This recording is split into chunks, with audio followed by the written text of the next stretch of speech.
YouTube, it's Brian Phillips. We're gonna open this box right now. Here on Brian Phillips RC, we open them, we set them up, we do the whole process. That way you don't have to know how to do it.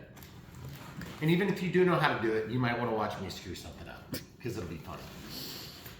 But all joking aside, we appreciate you being here on Brian Phillips RC. We do this stuff, this is like our 4,000th video. Maybe not quite. Oh yeah, look at that, it's a Typhoon 1100 millimeter. It's the Typhoon, okay, from FMS. We're gonna see how this plane does. The last FMS plane we did, which is sitting right here, CJ6, right? Mm-hmm. Yeah. This plane turned out to be so much better than expected. I loved it. It was flying in snow, it was beautiful, it was gorgeous. It's kind of like a weird looking plane, but I really enjoyed it. And ironically, we fly a lot of planes here. And you know, there's just certain stuff. It's okay to have favorites, by the way. We're gonna show you. Hopefully this will be one of your favorites. That's a... Way to go. Just put that anywhere. Pay no attention to that, camera crew. That's a weird FMS box. This is a weird FMS box, you're right. It's like full retail looking. But like it's all sides. Yeah. Yeah, it's like, ooh, high motion. Is it new or old? Maybe it's old, but either way, it doesn't really matter because they have cautions on here. Oh. This price is not a toy. No, no fun. Yeah, and it's not suitable for children under 14. We're just gonna open it. Or guys. Grown children. We don't read no stinking labels. Wouldn't listen to them if we did. Sometimes we do. But we are gonna set this thing up in total. So if you guys need help, if you're brand new to the RC addiction, or if you're just coming back to the addiction, and you have a short memory, or you're glutton like a glutton for punishment like Brian Phillips RC, then you're in the right place. We're gonna help get you up to speed. So if you don't know what binding is, and you're still thinking you need crystals for airplanes, we'll help you with that too. We'll just put this in the background. Of course, it's gonna be beautiful, but we'll just see it as it unfolds right here on Brian Phillips RC. If you want to support Brian Phillips RC, check out the links in the video description below. You can buy these planes, and you can support us just like you always have. We appreciate you doing that, okay? Look at this beautiful blade, 3-bladed, okay? It says 10.5 by 7, so it's a little bit less than what we see on some of the 1.2 meter sizes, which usually 10.5 by 8 in our experience, but it's 3-bladed, pretty cool. And we have a spinner here, it's taped in, so I'll cut that out. And it's kind of got a sort of an ugly olive drab finish. Yeah. Ugh. I mean, that looks better. If it matches the paint, I guess. It looks like it's going to be kind of blendy with the countertopy. Not what I was going for. Okay, so the foam, to protect the foam from the foam, we'll set that off to the side here. Got some horizontal stabilizers. Make sure you get a left and a right before you continue past this step. I have actually gotten 2 rights and 2 lefts before. These are keyed. There's a screw or something that goes through. That's kind of interesting. Pinch hinge. Looks like you'll want to break that paint because it's kind of got a crispy edge on it. I do like that it's reinforced a little bit with paint, but I would like it to be reinforced with something a little bit thicker. That being said, not a big deal in this size class, pretty common. Looks like we've got some guns here. Oh. And nut and bolt sack. Got a staple to hold the nuts and bolts in place while it's shipping from China. Just dump it out, see what we got. Ooh yeah, lots of them. That's pretty cool. Cool. Wait, those would be guns, right? Yeah, those are guns. And that's one big bag, and then it looks like we have just a small amount of screws. So that's pretty cool. Good. We like a low piece count plane here on Brian Phillips RC. Has nothing to do with the fact that we've installed and built so many of them. No, not at all. But the truth is, we know some of you guys like building planes still, and that's fine. We don't mean to take anything away from you, but we just don't. We have a busy lifestyle, and I just love flying them. I love flying planes. And if you're anything like me, then you can use our videos to gauge whether or not you want to buy a plane, for the simple fact that that is like a stir straw, it looks like. It is hollow though. Isn't that weird? Yeah, it is weird. They're usually not hollow. Carbon fiber for sure. You can tell by the clang. Yeah. All right, so we're just gonna take this thing out. A little foam to protect the foam from the foam, but somebody at the factory forgot to finish the job. Look at this. They put clear Oh, the tape tape, over it. It's like somebody was like, It's quick, like- open the box, put clear plastic like packing Scotch tape tape. over it. It's Like, like- what the heck were they thinking? Whatever, that's fine. I guess I'll live with it. Feels like rock hard tires, but they get a nice tread on them. Beautiful looking wheel. These are split flaps, okay? So if you're looking at this package and you're thinking, I don't see any flaps, well, you don't on the top. You will on the bottom. Now, this has a split flap, and it's a singular inboard split flap that goes right across the middle. And it worked really good. So, I don't know. I'm excited. Usually 1.1 meter planes have not been like my favorite, okay? This has a gull wing too. Huh. Oh, it Maybe does. it's not gull, it's more, yeah, it does. Yeah, it's just it a is. light gull. That's so weird. It's a lot like the CJ6. That is bizarre. Look at this, guys. That is weird. This was like the last plane we did. And it's totally weird because we haven't done a new plane for a while now. It's been like, what, 2 weeks or Oh, it something? seems like it's been a long time. It seems like it's been a million years. The weather is amazing. The camera crew is trying to talk me out of this right now because our slated flight window, which is one out of like the last 14 days, Yeah. is going to be terrible. And by the way, FMS yourself for folding this. Look at this. Ridiculous. It's terrible. I It could- would go right on top. What's the point? Yeah, seriously. I don't understand it. Never fold a manual. Which, by the way, I don't understand what the deal is because there are so many times that we get these manuals and they're not folded. And I say, wonderful, good job. And then we get manuals that's it's like the new idiot at They the did factory not listen did to that. you. Okay. So the beautiful fuselage. I gotta say, look at the piece count. This is like an incredibly low piece count. And I gotta say, if you're into that sort of thing, you know, it is what it is. And then look at that steerable tail wheel. Pretty cool. What? No. It's not hard. Wait, it's not hard or it's not squishy? No, It's not what I expected you to say. well, it's not rock hard. So this isn't like a diamond sharpening, Oh, diamond shoot. I bladed. was needing one of those. Yeah, exactly. But it does have a nice canopy. It looks like the pilot is like a little bit nearsighted, so he's kind of trying to look at the instrument cluster. He's trying Yeah. to like get a really good look at it. But actually, it's got the cooler looking pilot in it. I just think they glued him too far forward. So I don't know, maybe they're trying to correct the CG. But either way, no big deal there. I do like the livery on this. It's well done. The decals show through a little bit here. And as you can see, we've got these nice little details back here. So I gotta say, you know, for being an FMS model, FMS models have come a long way over the years, I gotta say. Yeah. Probably 2200 4S, I'm assuming. I would guess. 40 amp ESC, XT60 equipped. They've got the little chop your fingers off warning. And of course, we'll come back to that after a little bit, but it looks like we've got 9-gram servos. I can't tell if they are plastic or metal. They look to be plastic geared. P. It says P at the end. What does that stand for? Plastic. You sure it doesn't stand for pumpernickel? Oh, well, that's what they were going to do, but instead. How did you come up with that as a P word? It was, I don't know. That was it's kind of just impressive, actually. on the tip of the tongue. Yeah. That being said, guys, if Brian Phillips RC is not on the tip of your tongue, welcome to Brian Phillips RC. We're glad to have you here. If you didn't know, we have a website, so you can go and look at all the footage that we have. It would take you just a few minutes Yes. to scroll through the list, because literally we have thousands of videos right now for you. If you're seeing this plane for the first time and you think, you know what, I want to see something that's current, but I just got this other competitive offering that's a plug and play. I say it like that because sometimes they're plug and fly, sometimes they're plug and play. We're going to help you set this up. Probably going ahead and using, wow, look at that orange. Delicious. It's black and orange because it's got orange here. This is an NX10, and then we're probably going to use a firmware upgraded AR631. Yes, that's right. If you get these now, they're going to have an AR631 Plus on the label, but this is exactly the same. In terms of the equipment inside of it, the firmware has been updated. So if you're updated to at least the 3.1.3, then you're gonna be good to go with ASRX Plus. Now that being said, there was a new release in the last few weeks. I haven't bothered with it. I'm gonna let you guys all crash your planes and then I'll let you know how that worked out. Because that's what I do.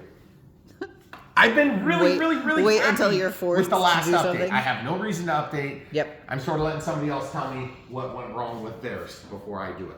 That being said, we'll show you the full setup with the AR631. Now, if you wanted to have telemetry because you know you're not going to be putting in a voltage alarm or something like that, you could use an AR637 and you could get pack telemetry by tapping into the provided plug-in pack. If you just give me a quick sec, I'll grab that one.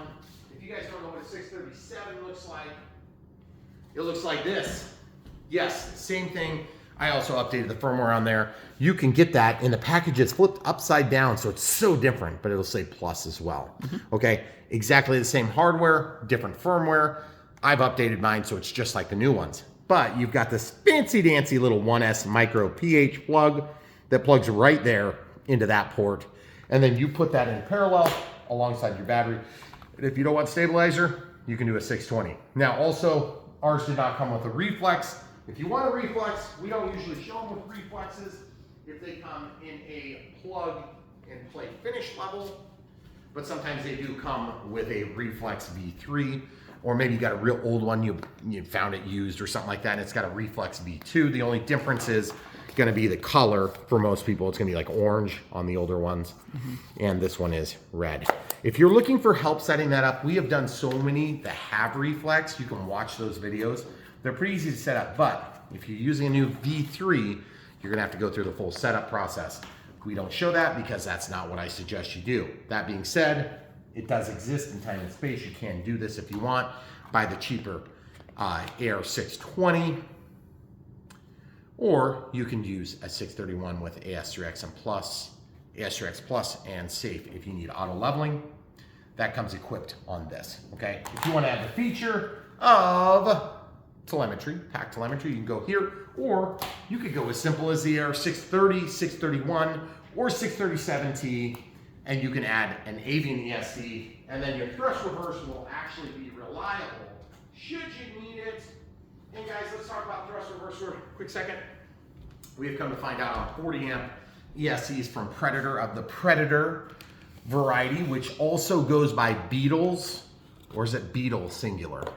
I don't know. Sometimes you'll look at the manuals. Yeah. You're going to see this wire, this yellow wire, is an extra signal line that when switched from -100 in the Spectrum arena, -100 will be forward thrust, okay?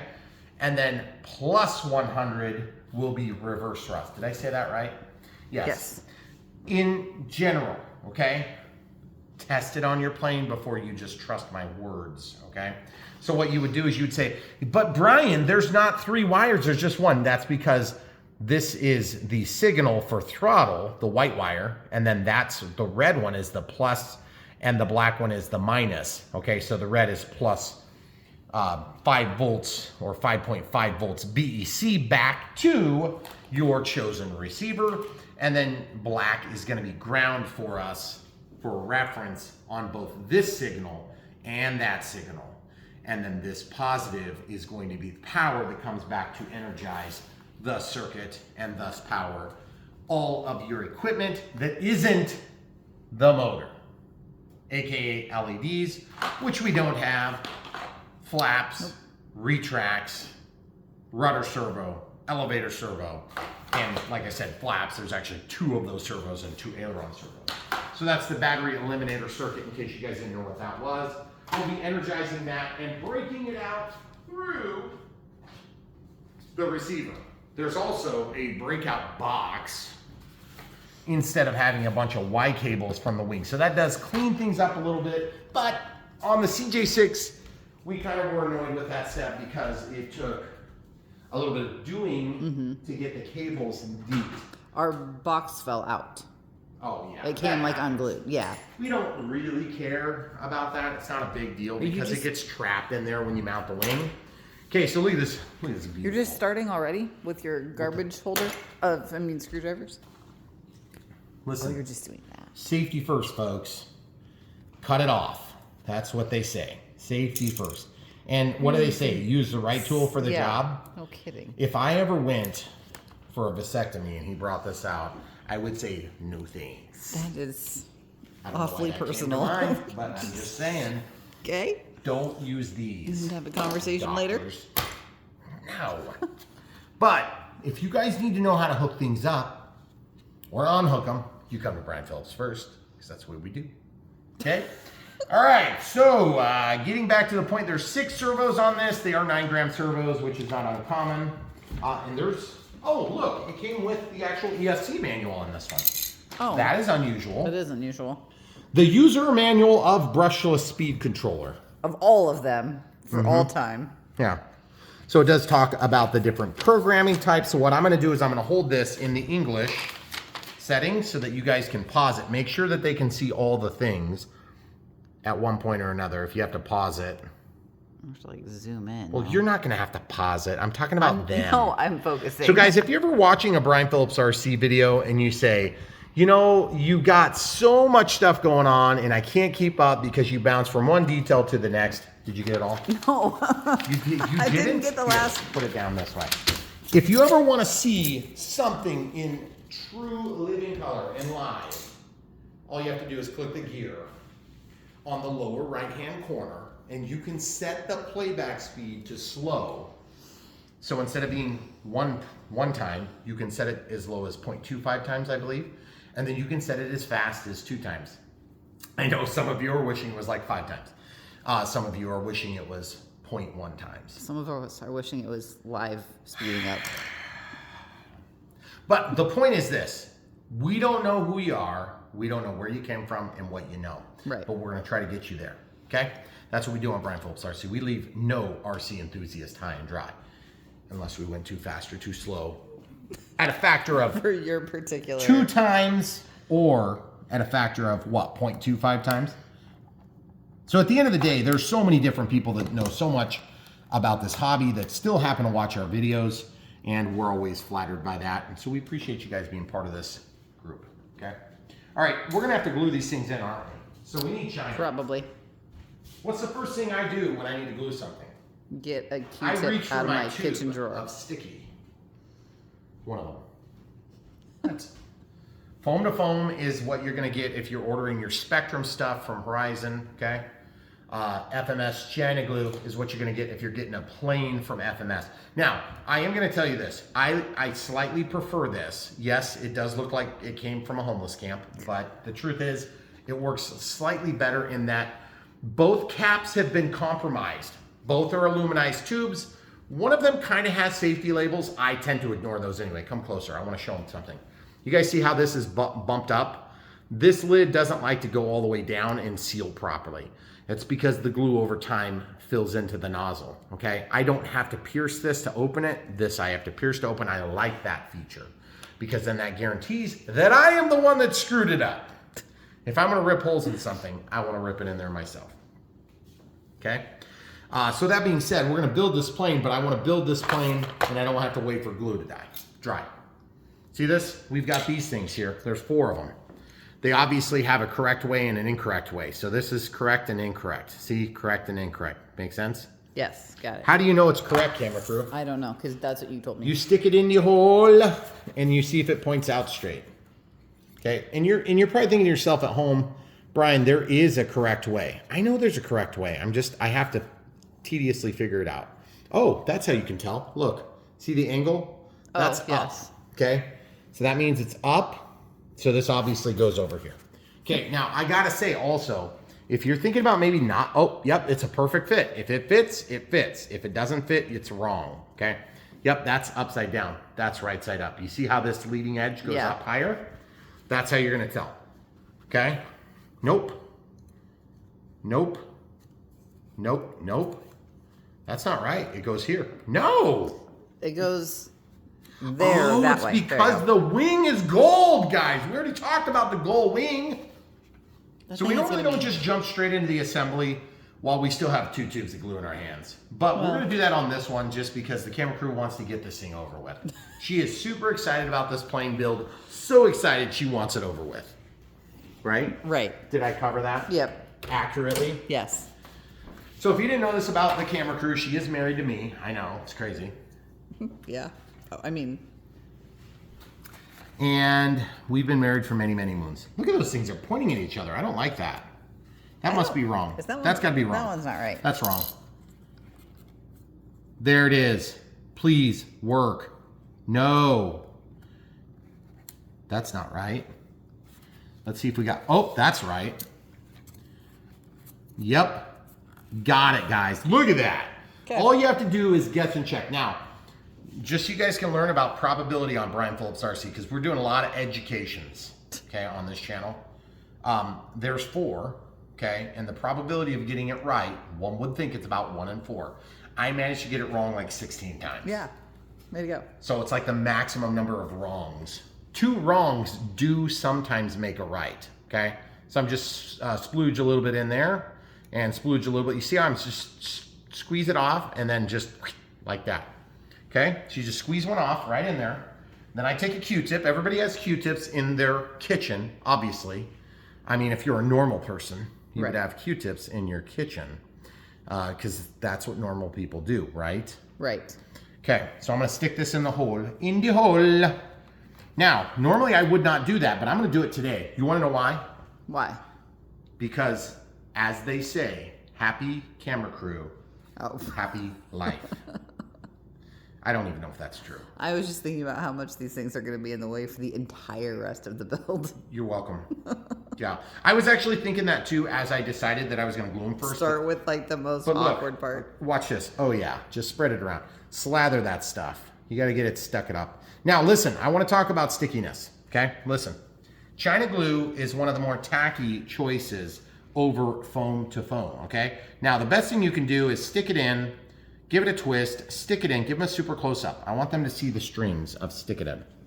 Okay, you see this? Stick it in, spin it a few times, lay it down on your wife's countertop and hope she doesn't throw anything at you. Okay, see this? Watch. See, wrong. Yes, stick it in, give it a couple twists, lay it down so it's ready to go back in. Okay, why do we care about how we stick it in? Well, if you do it wrong. There is a correct direction. First of all. Yes. What else? I mean, if you wait too long, then you can't get it in. And if you wait too soon, or if you do it too fast. If you do it too fast, sometimes you're going to have trouble slamming it in there. You'll have to wait longer. Yeah. For it to get really sticky. And that's true, because here's the thing, guys. Think about this. This glue is extremely tacky. And so you want to get it onto the side. You want to get it on both sides of the joint, okay? And so I just happen to be doing that by pressing the component in. Now you could also apply it to the foam, but you're gonna have a higher probability it's gonna shoot out past the part. That's why we're doing it this way. And also you'll notice that I'm gooping into the inside instead of gooping mostly on the outside. I'm just doing a little bit on the outsides. See, and some of you are thinking, just use CA and get over it, Brian. China glue is not the solution to all your problems. Listen, it is. It is literally the solution. Solved a lot of them. Okay. So you see, that time I'm going to do that, just so you can see the difference. It might be a little bit better for tackiness, but you see how it pooped out there? I'm just going to scrape it back and just do a little bit like that. Just give it a couple of rolls. And then I'm just going to like literally let that sit. Now, this has been sitting for what, a grand total of maybe a minute? 2. So China glue is one of these weird things where the best thing you can do, it's basically a contact adhesive. And when I say basically, I mean exactly a contact adhesive. Okay, what is a contact adhesive? Typically it means that you would put on 2 contact points, and then when they touch together, then they are going to be like almost unmovable, okay? If you want it to be movable, you need to glue it and stick it together right away, and you'll be able to reposition it a little bit. But if you pull them apart and let it cook off like you're supposed to, this will, watch this. This one, was that the first one or was that the first one? Well, you did those almost exactly. This is gonna, it's hard to get in already. Okay, watch. Watch this, guys. This is how much I trust myself. I'm holding it, and look, it's barely pulling out. Barely. Okay, so I'm holding the weight of the wing from that glue joint. I still want to break it. You guys see what I'm talking about? Yep. This is called put your money where your mouth is. Okay, we do that on Brian Phillips RC a lot because it's really big.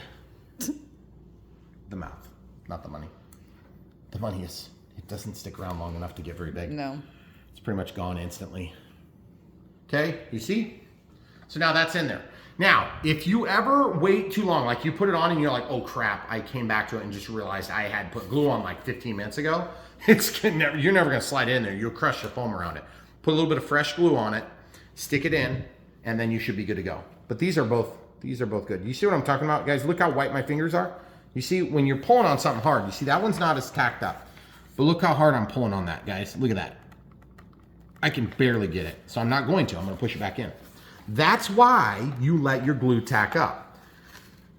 Do you guys want to know where I learned about cooking off glue? Do you want to know? I'm trying to think if I know. It's from Steve. That's what I was going to say. It's from Hans. Steve. Killer Planes. I put it in wrong! Jeez, hurry up. Pull it out. So Steve with Killer Planes. That's better. Always trying to reinforce planes with carbon fiber, no matter how much it needs it. Okay, it could need no carbon fiber. He's still going to cram some in there. Yes. But anyway, so Steve Hands actually came out to our house and he flew with us. He got lost in the cornfield, and we saw him out there. So we're like, hey, get over here, Steve. You guys may have seen the footage. No. I don't know. Actually, they haven't. No. They never have.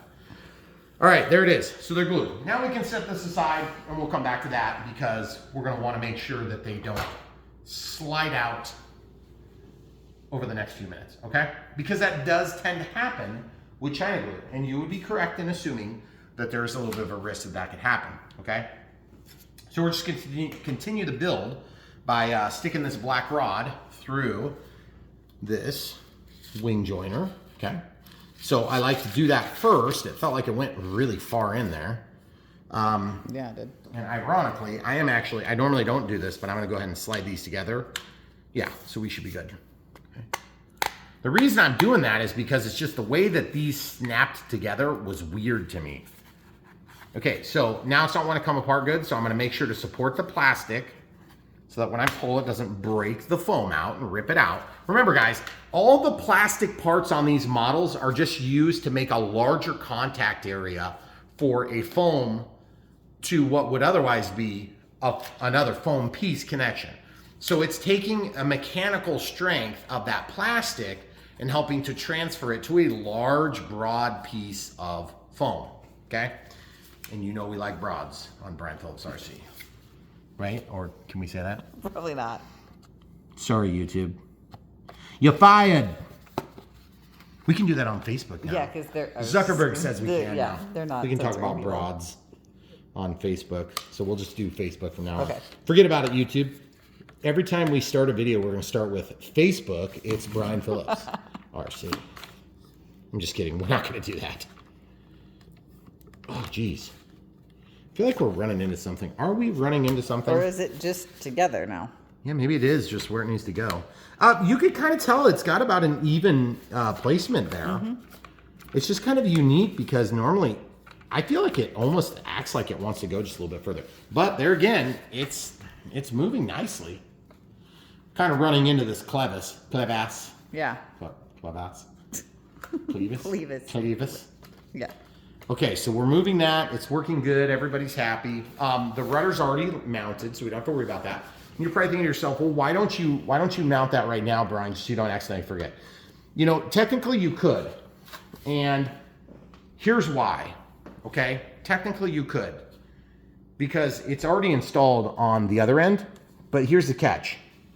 One of these, yeah, it looks like the rudder is this one, okay? So why do I know it's the rudder? Because it goes through the steerable tail wheel and to the rudder, and that's pre-installed, and it's got a set screw here, so we can actually slide that in and out. This one is bent, okay? So there's no adjustment until you get out here. Now, the adjustment comes on the actual clevis. I can't say anything. Clevis? Yeah. So the clevis, you have to hold this. Yeah, you can't spin that thing. You're not going to be able to spin it. We don't want to forget our screws. I was just going to say, that's getting attached somehow, right? Don't interrupt my story about clevis. So I've got these needle nose pliers, okay? So this is critical, okay? I don't want this to be in the not home position, right? Meaning the central position for when we start up the plane. But what I'm going to do is I'm going to hold this and I'm going to try to break this free, and you're going to see why this is a pain. I'm doing this first because I'm just recognizing that I probably need to work this. Because look how tight that is. Yeah, that's really tight. So before we put this screw in, I'm coming back to planet Earth, and I'm going to pull that out. I'm going to hold this. I'm going to hold it very tight, and I'm going to try to spin this. And that's because sometimes these plastic ends get like almost baked on here, okay? So there's 1/2 a turn in and 1/2 a turn out. I don't want to break this because these kind of are hard sometimes. See how it's turning now? That's turning okay now. See, I'm just working it back and forth, and then I let go. That could be wrong, it could be right. We won't know until we energize the plane. Now you could also take this cable that says elevator, and you could hook this up to a servo tester and center it. That's all hunky-dory, but I'm just gonna wait until my receiver's in. Why? Because then I can make sure that I get this located correctly, okay? It's not like you have to do it my way, but you can do it my way and find a certain level of success, okay? That's one thing about this hobby. There's a million ways to skin a cat, but why are you skinning cats? It's weird. I mean, It is weird. isn't it? All right, so the next step is this build's pretty easy, actually. You have to put the screws in the tail. Why are you so worried about screwing my tail? Because you're gonna forget. What are you getting in? Oh, plane stand. I'm getting a Robart plane stand. Why? So that I can try to put this plane on there. If you have one of these things and you can't slide this, when they're new, they are almost impossible to slide. Take some talcum powder and put it on here and here and just lubricate your shaft. That's not lube. That's what you're doing. You're lubricating your shafts. Listen, everybody does it. Okay. You say so. Don't be so pious. Everybody does it. Okay. So you see this right there. Perfect. Beautiful. It's kind of awkward. It is a little awkward. That like weird mouth thing. Yeah. On the end. Okay, so the next move we have to do is we have to put screws in the tail feathers. Now, there are instructions. Some of you might want to read them. It's really kind of up to you. We don't read them a lot of times. Okay? We don't. Look at that. They've really emphasized that. Look, show them right there. That's. Why does that need to be? Wow. Okay. Whoa. Screws. Oh, the PA2s. Hun, it's the PA2s. It's a PA 2.6 by 10. A PA 2.6. Guys, anybody knows what a PA 2.6 is that works in the Chinese screw industry? Could you just get back to me, please? Hey, they email us all the time, so I'm sure that someone would tell us about their screws. Oh, the Chinese screw industry? Yes. Why are these Chinese screwers calling my wife? Well, they're emailing you. But they don't really know. Right. 1, 2, 3. 1, 2, 3. All these inside RC jokes. Guys, if you're brand new to Brian Phillips RC, get buckled up. We're gonna take you longer than you expected, further than you wanted to go. That's great. Yes. Yeah, that's pretty much what we're gonna do. Yep. And if you want your living room to look like this, or worse, believe me, this is just the living room. There's much worse. It's much worse. Yeah. In fact, it's so bad we're building a gigantic building to put all this stuff in. Okay? These are the PA 8s or whatever they call them. PA 2.6 times 10. So if you guys really want to know what that stands for, it's a 2.8 millimeter by 10 millimeters or some such thing. So like about 10 millimeters long, so 10 millimeters in this dimension, and then 2.8 in this screw dimension here, okay? So I have a Phillips screwdriver here in the 4 millimeter size class, because that's the way everybody sizes their Phillips screwdrivers, the imperial unit of measure. They clearly, obviously go straight back to the metric system for delimitation of sizes.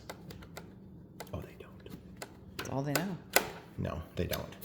This would be probably like a 1, like a number 1 Phillips. Okay, maybe a 1.25 sized. Okay, if you're familiar with a number 2 Phillips, that would be a pretty standard screwdriver that you might have in your regular tools. Okay, a number 3 screwdriver would be like a big one. You know, you would use it for heavy duty, electrical cabinets and stuff. for like the covers, right? Oh. Did that screw in on the other side? Yeah, they're both in. Okay. Why, do you want to look closer at my screw? There it is. Give them a zoom in on that. Well, it just seemed a little bit... Yeah, I mean, it's the penetration was a little weak. Like, yeah, I should have got it in there deeper. Yeah. You know, I was thinking the same thing, but then I'm just weirded out by this hole here. Are we supposed to stick something in that hole right there? Well, Right you there. pointed that out earlier, but what would you stick in there? I don't know. It just feels like the penetration. Okay, so when I put these two together, when we were dry fitting the wing, I felt like we had deep enough penetration that our hole would overlap. But now I don't feel like we do. I don't think so. So it's like, what the heck would we put in there? So let's pay attention to this instead for a second. Look, we've got the spinner adapter made of aluminum. Yeah. Always stand up on its end. That's kind of cool. And then these are obviously for the wing. So we've got a spare. We've got a spare. And then we've got two of these, whatever the heck those are for. Is that probably spinner, for the spinner assembly right there. Or, well, this could be for the spinner too. Usually they don't send a spare for the spinner, but sometimes. Yeah, it's one of the few that they don't. In fact, we're gonna do the spinner next just because I want to. Guys, pump the brakes if you're brand new. You don't know what you're doing. You're watching this and you're like, oh yeah, I know what I'm doing. I built 0 planes in my life. You don't if you've built 0, okay? I've built hundreds. That does not mean I'm not susceptible to being injured by these props. But all joking aside, we joke around a lot on this channel. Don't cut yourself. I don't want to see pictures of you cutting yourself. Please be careful, okay? How do you know which way this goes? The print should be facing you when you're looking at the front of the plane. In most cases, if it's a pusher prop, then the print would still generally point forward, okay? Now, the second way you can tell is you can look at the pitch, and you can just kind of tell it's gonna pick up and collect the air and blow it that way. Now, if you run this backward, it still produces thrust, but it's gonna do it inefficiently, okay? So it'll be like real noisy, okay? So this goes on, and then I'm assuming the prop goes down, and then this goes up against that flat. You see that flat? Show them the view of the flat. That's a pretty good view, okay? Then I'm gonna take this thing. This thing is gonna spin on and force the package of goodness together. Okay, yeah, we're gonna be using that shorty, almost certainly. Now I have to kind of push this back until it touches and seats.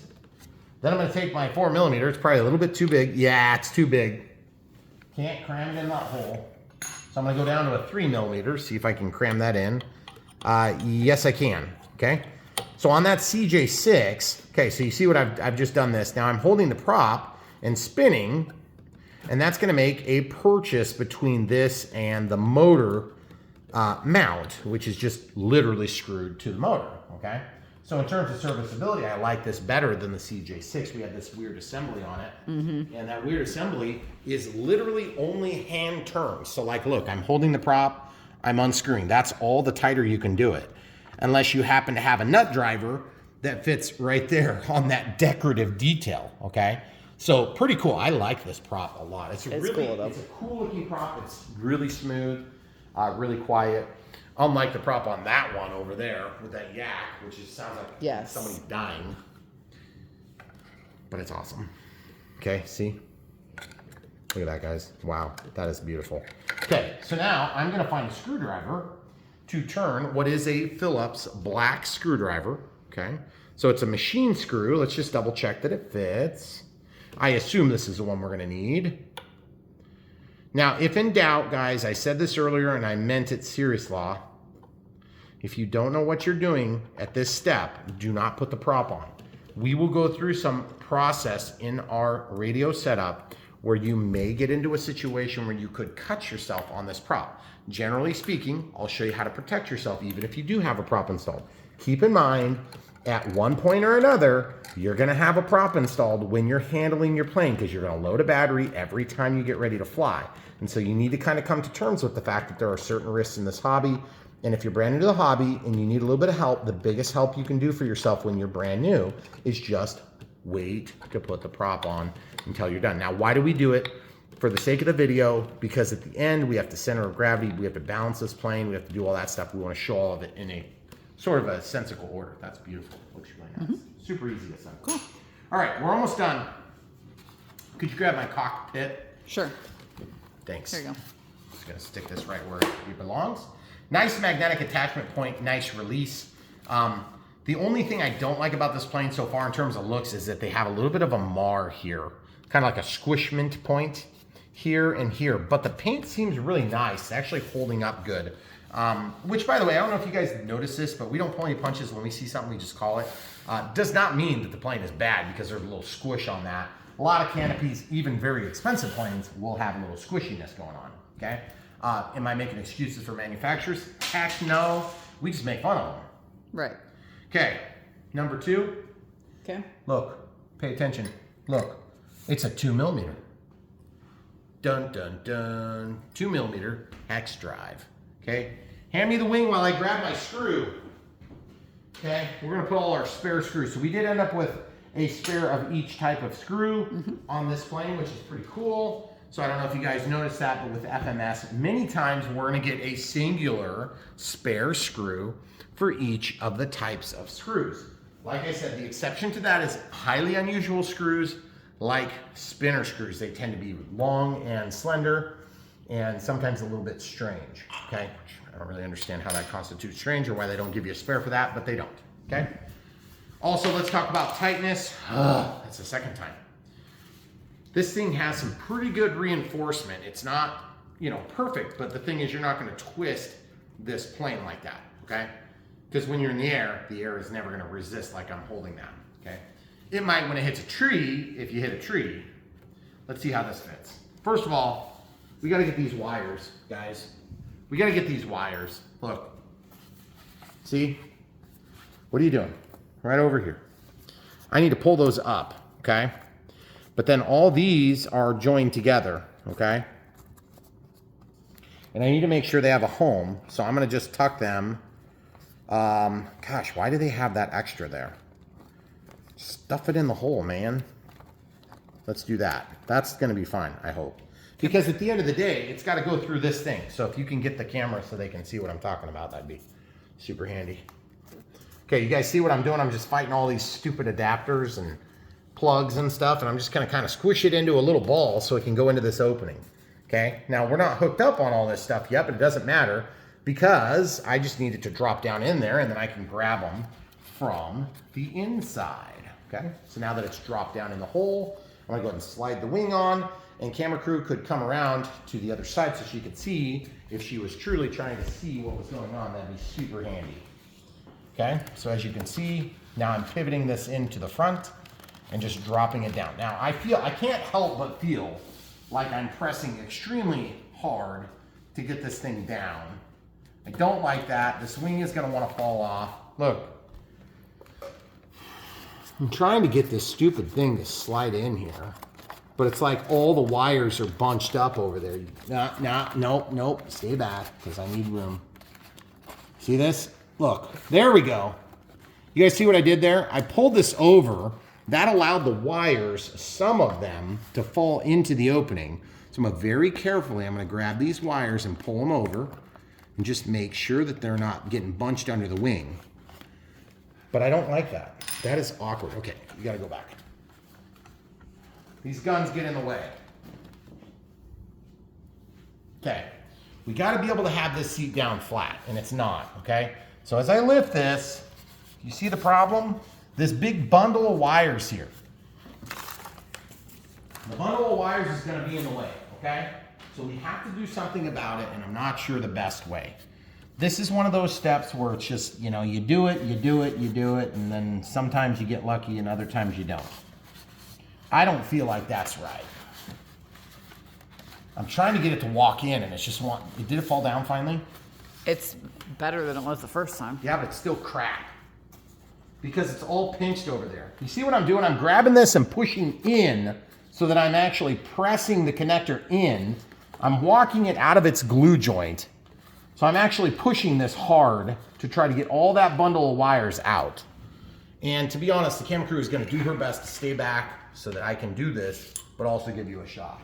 Flat screwdriver in, very carefully, not pinching the wires, not damaging the wires, just very gently working them back. You guys see what I'm doing? Mm-hmm. I am not scoring, I am not cutting, I am barely pulling them, okay? It's very critical. If you cut those wires and you make a short down there, your plane will crash 100% because something will go wrong and it will be unexpected. All right. So now I've got this held, so I'm just holding this down. You see that, how it's pulled out? Now I'm gonna try, kind of carefully, to just work this bundle. This is ridiculous. Why is this, shouldn't the Chinese do this? You would think so. Okay. This is, we have these problems a lot when we build because there are just certain steps that are just kind of tough to do, okay? I'm pulling it back out. Why? Because I'm not liking it. I'm not feeling it, guys. You gotta know when you don't have it good enough, okay? And I don't have it good enough. That whole bundle, it just needs to go up, okay, folks? I don't know if you can tell, but I'm gonna just pull all of it up. You guys see what I'm doing? Now that that's up, we're just gonna throw caution to the wind and stuff it in the hole. Okay? And I'm like, do the guys that put this particular model together, they jigged all the paint, they glued all the halves together, installed all the clevises, the clevises. Ooh, look at that. That's better. That's still not good though.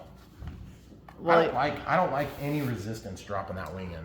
the screws are gonna pull it together though. I don't care. That means I'm squishing wires in. Yep. Give me a shot up in there. Did you find it? There's a spot down there that the wires are still, see that wire is still up in there. You guys see it? I'm just working it back very carefully. I'm not stabbing, I'm not ripping, I'm just moving, okay? I'm almost tempted to just say forceps time. I'm not sure. Oh. Because I can't do this very easy. I'm gonna go ahead and pull on this gently and see if I can see what I'm talking about there, guys. Look at that. That's what's fighting me. Okay. It's moments like this that are really challenging to film because it's hard enough to get your own brain in front of it. I'm gonna use straight tipped forceps. We use bent tip most of the time, but sometimes straight tips are nice. Okay, now remember, you can damage your wires with forceps, so be super gentle and careful, okay? And whichever side, do not clamp on whatever you do, because you will probably cut the wires if you clamp. You see what I'm doing? I'm just walking it very gently, just walking it, just walking it. I'm not unplugging the cables. I'm certainly not bit on. You see I've got a big gap here, okay? Good Lord, what a pain in the butt. Okay. See it? Look, watch this, guys. Watch this. Look. See this? Look at this. That's pretty good. I feel like we're really close to being there. Now, I know some of you are saying you're screaming at the TV, you're screaming at your computer, you're screaming at whatever it is, your cell phone that you're watching this through, and you're saying, Brian, you make it look so much harder than it really is. Truth is, I don't. Because this has to be right to be right. If you don't get that right, you're gonna have a heck of a time getting these started, and you're gonna crush a big wad of wires in there, okay? For those of you people that have to take your wings off every time, this does get easier on subsequent flights because the foam will get compressed in. So I'm going to the back ones first because this is keyed into itself, okay? Not like you have to absolutely do it that way, okay? So just dropping these in so that they kind of vibrate in. And I'm not tightening them yet, I'm just getting them started. And as you can see, perfect fitment once you get all those stinking wires out of the way, guys. Mm-hmm. Now, how do you tell when these are tight? I'm gonna come back once I get them all started so they're down there just kind of snugged in. Now, I'm gonna tighten this until I start seeing puckers. Getting close, you see how it's pulling that whole piece of plastic down, see? Don't be afraid to get a little puckerage on this, you're gonna have it. See, puckerage? Yeah, I can just tell by the hardness of the foam. This foam is relatively soft, so you're gonna have a lot of puckering. Because the truth is, if it's not puckered, you probably don't have it tight enough. Yeah, it's gonna be a lot of pucker by the time you're done. And by the way, after the first, second flight, sometimes you gotta tighten them even more, okay? I don't find myself doing it very often, but admittedly, you know, we're using flights, we're flying these planes 2, 3, 4 times, and then we're on to the next one. And it's a painful reality because I love flying. Okay, 4 screws in, all right? Mm-hmm. So lay this back in its position. Remember, that's kind of a goofy way to sit, but this is the nature of the Typhoon, okay? So the Hawker Typhoon. Okay, so that is just not going to be a great stand for this No, plane, it's not. because there's not a good place. I can change the angles, but it's still going to want to tip. Okay, so I can put the cockpit back on, but I'm not going to put the cockpit back on because there's not really any reason to have the cockpit on at this point. Okay, I'm going to try to turn this. Oh, that might not be too bad. That's one thing that I've learned over the years, because my back gets really bothered by bending over and reaching. So when we film, it's hard on my body. And if you guys are watching, you probably feel it if you've ever had a back injury or you're fat like me. So at the end of the day, if you need to get closer to your work, bring it over as close as you can. It's gonna be a lot more comfortable. Now, admittedly, the camera crew may have been right about this, these being in the way, okay? Yeah. But it is what it is, okay? So this is gonna be where we're gonna do everything. So we have ailerons, flaps, and gear. The cable management is still pretty crappy on this, given the nature of how hard that was. Right. But I gotta admit, it's just a one and done sort of thing. I'm not gonna have to take this apart, and most people aren't at 1.1 meters. Right. If you had a 1.5 meter, you might have to take it apart every time, but then they're gonna have an easier system, okay? I just feel like a breakout board should make your cable management easier. Yeah, well, it is still technically easier. Okay, so we have a rudder. Now you see this gap under here? Watch this, guys. This is what the rocket scientists at FMS should have done. Oh! Watch, watch. Oh my goodness, wow. Are you saying that that was almost like an engineer designed it for that to pass under? Camera crew. That's crazy. Who would have thought? So why did they not do that in China? Lazy. No. They didn't make the extra If there's one sense. thing that the Chinese aren't, it's lazy. Cheap? I don't know. Maybe. They might have got yelled at for not making as many as They couldn't were go hoping. fast enough. Yeah, that could be what it is. They just skipped that part. I wouldn't say that the Chinese are lazy at all. They have other interesting characteristic traits that we've noticed over the years. But I don't think lazy is one of them. They're hard workers. I mean, if you build foam planes for a living, you know how hard that would be all day long, and then never get to fly them. Just watch them go out the door. It would hurt my soul. Film them. It's like when I go to a food plant. If you can't laugh at yourself, guys, you know, you might want to Don't start a change that. YouTube channel. Yeah, don't start a YouTube channel. All right, so we got the gear, so that's going to be the retracts, and we got the flaps here. Of course, those are split flaps, and it's not too bad. So like I said, once we got this bundle out of the way, I don't think it's going to be too bad. Now, you notice when I'm grabbing these with forceps, you can grab on and cut the cables, but I don't need to cut the cables to do what I'm going to do. I just basically, a lot of times I end up pushing. I'll open them up just a little bit and I'll push, okay? It's like you see when I like push against, oh, the camera crew. She loves that. But I will sometimes grab and slide them in, okay? But you don't want to clamp on. You can create a short circuit very easy. And yes, you could cut this with these. Easily cut them. Okay, so we have throttle. We have flaps, we have gear, we have ailerons, elevator, and rudder. So that's going to be 1, 2, 3, 4, 5, 6. And then if you want, you could do 7 for thrust reverse.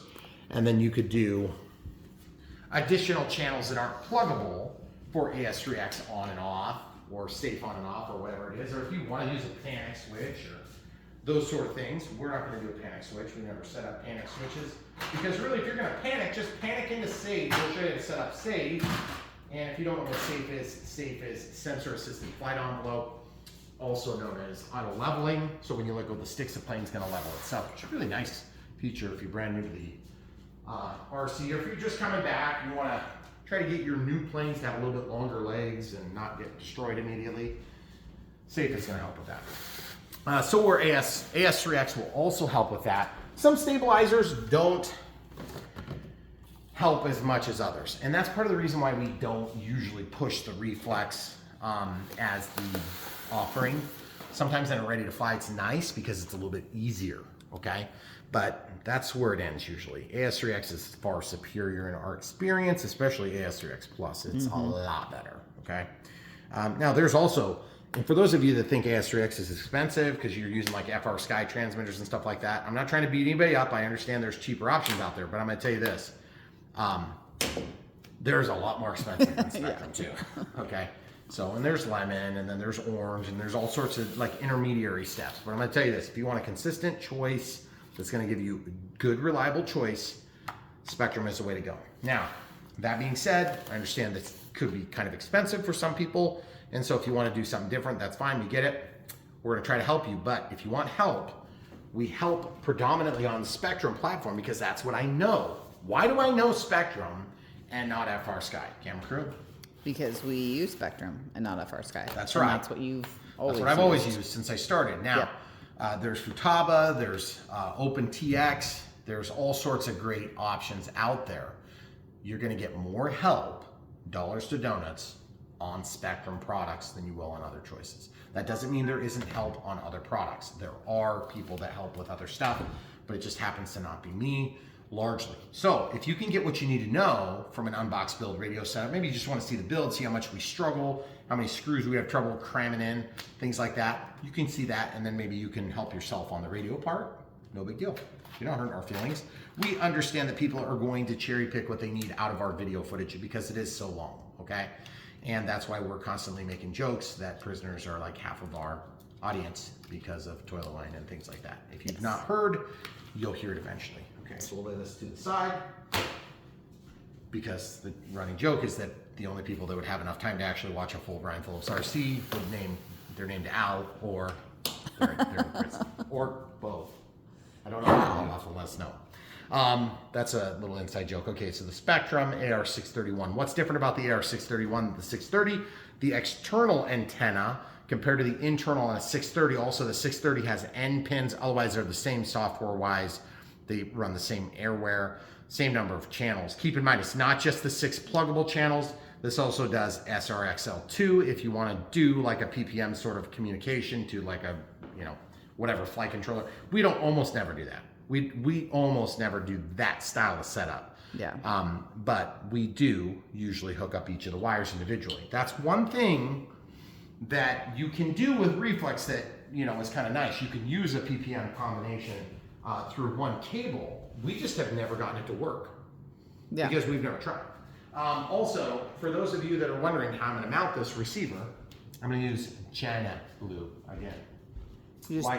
Why China glue? Because you like to pick fights with people so that they yell at you on the internet. Yes, that's right. You pretty much hit it on the head. Now, you could use CA if you really wanted to piss people off. That's true. Okay, Just guys, listen, I just want to talk to you about this for a minute. We have used 3M double-sided tape. I have a giant roll of it like this. I could cut thousands of them off, and it works perfectly fine, okay? I have found that even the really expensive roll that I got from an industrial plant, somebody was using it as a cup holder, and she said, hey, you want this thing? I said, yeah, because I guess she was throwing it away. So I was like, yeah, I do. And you're a hoarder. Yes, and I'm a hoarder. So, but I have found that I just think that the glue works better. Now, if you want the extra added benefit of that little 3M tape or some other competitive Chinese brand offering that is in between the two sticky parts, that's fine. I'm gonna just put the two sticky parts onto one another right now, and I'm gonna show you how to do it. Now, we have plenty of wire here, okay? So this should be pretty easy to wire up, okay?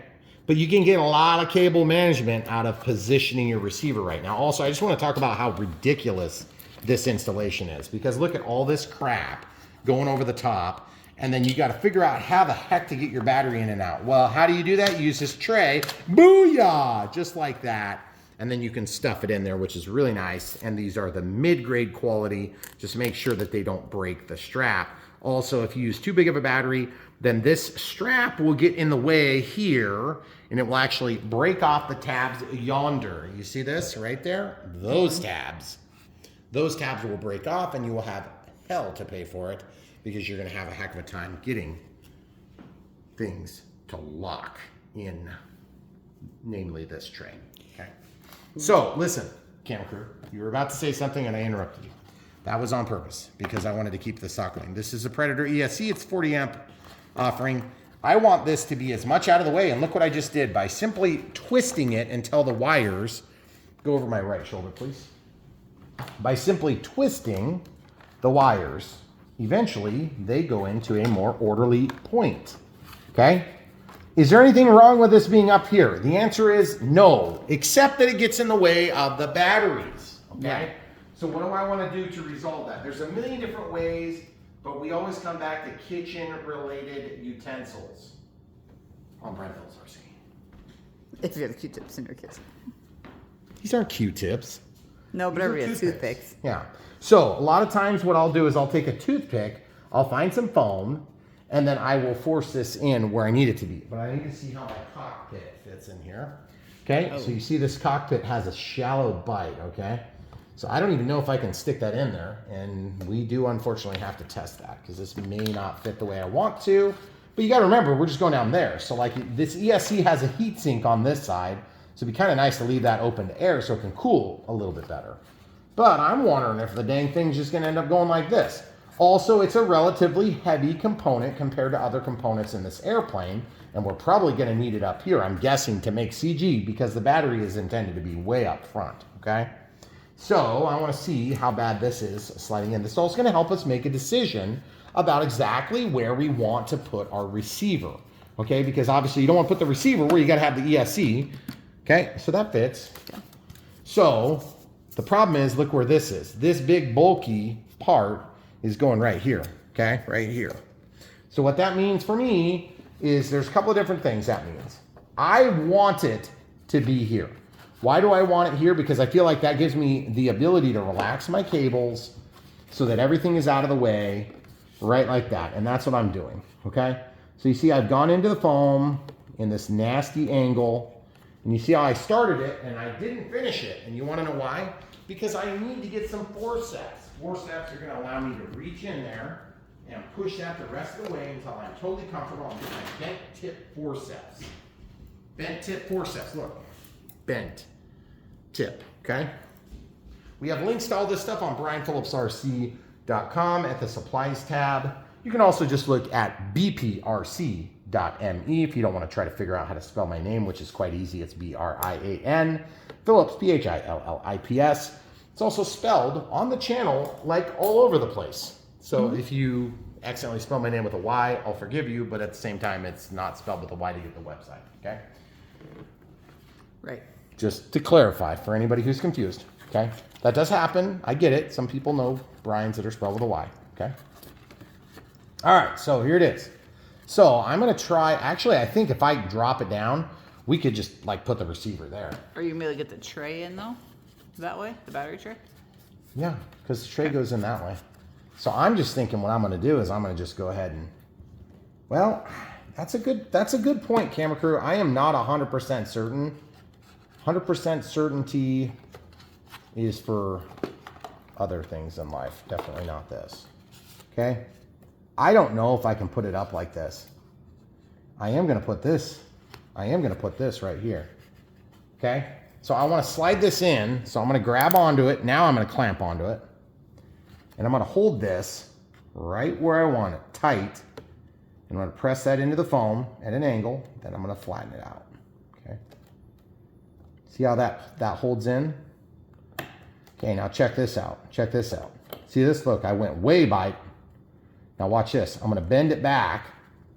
Watch this, and I'm gonna go out just a little bit. Now watch, I'm gonna unclip it. Booyah! You guys see what I did there? Pretty amazing, right? That works really good until it breaks. And if it does break, then you have to deal with it. Okay, so I'm gonna go out just a little bit more. Now you don't wanna stab yourself with it, so just be a little bit careful. You'll be fine. All right, so that's kind of a nice way to do it. Also, I didn't glue those for good reason, because if I need to get them out, it's serviceable now. You know, I think what I'm gonna have to do, hon, I think I'm gonna have to do this. I think I'm gonna have to just glue that sucker right there, because that's where it's going. It's happening. That's what we're doing. Okay. Okay. And yeah, you could Velcro this if you want, but you're gonna add thickness. You're like, geez, you put a lot of glue on that. Yes, I did. You wanna know why? Because I want this thing to stay. Now, this is not a heat activated glue, so it's not hot glue. It's not gonna give us problems by melting when it gets warm. And I also have my heat sink on the outside, which is what I wanted. Why do we want the heat sink on the outside? Because I want the heat sink to be able to sink heat against the flowing air that's going through the cavity here. Now, I hope that once I stick this down, and this is where I'm gonna test my theory, I'm gonna see if the canopy drops down. It might drop down into the wires. If it does, we'll have to resolve that conflict, okay? you're probably thinking to yourself, why are you showing cable management on Brian Phillips RC? This is why. People need help, and that's what we do. We help them. Okay, if you're brand new to the hobby and you don't know how to do this crap, you're probably thinking, the instruction manual didn't tell me to do any of this stuff, Brian. Don't worry. Welcome to the club. The instruction manual is pretty useless, okay? That does not go in now. Why? Because we're hitting this corner. So rather than try to reinvent the wheel, I'm just gonna cut some foam off, okay? Don't ever be afraid to cut some foam off. It's foam, for God's sake, okay? You're not gonna have an accident because you cut a little bit off the canopy, but I don't like having to do it. I feel like this should have been engineered into the plane. Again, China, come on, China. Okay, look, see this? For those of you that think, oh yeah, right there. We're just cutting that, and then we're just gonna cut right here, and we're gonna go at an angle, and booyah, look at that. Simple as that. Don't overdo it, don't overthink it, it's just foam, guys. All right, so now, look, I'm sticking this. This, you might wanna use a piece of 3M tape because of the imperfections of the shape, okay? Now watch this, watch this. Ooh, we're still hitting something. I think it's just the way this wire is dropping in there, okay? These are gonna be well manicured here in a few minutes. So what I'm gonna do is I'm gonna actually run this around just to get it out of the way for the sake of our test. Now that glue is gonna cook off as we're working. So we're just gonna let that kind of do what it does. Okay, so that actually is still rubbing, and I can tell it's just because it's hitting the cable. Okay, so this is our pilot mount. So I'm gonna just come in here like this and just buy a little bit more real estate for my cabling. But you don't wanna go so much that your pilot pops off and you have problems. But you do wanna keep this here because that is a surface that helps hold the fuselage. It gives it a little bit of strength from the inside out, okay? So you don't want to take it all.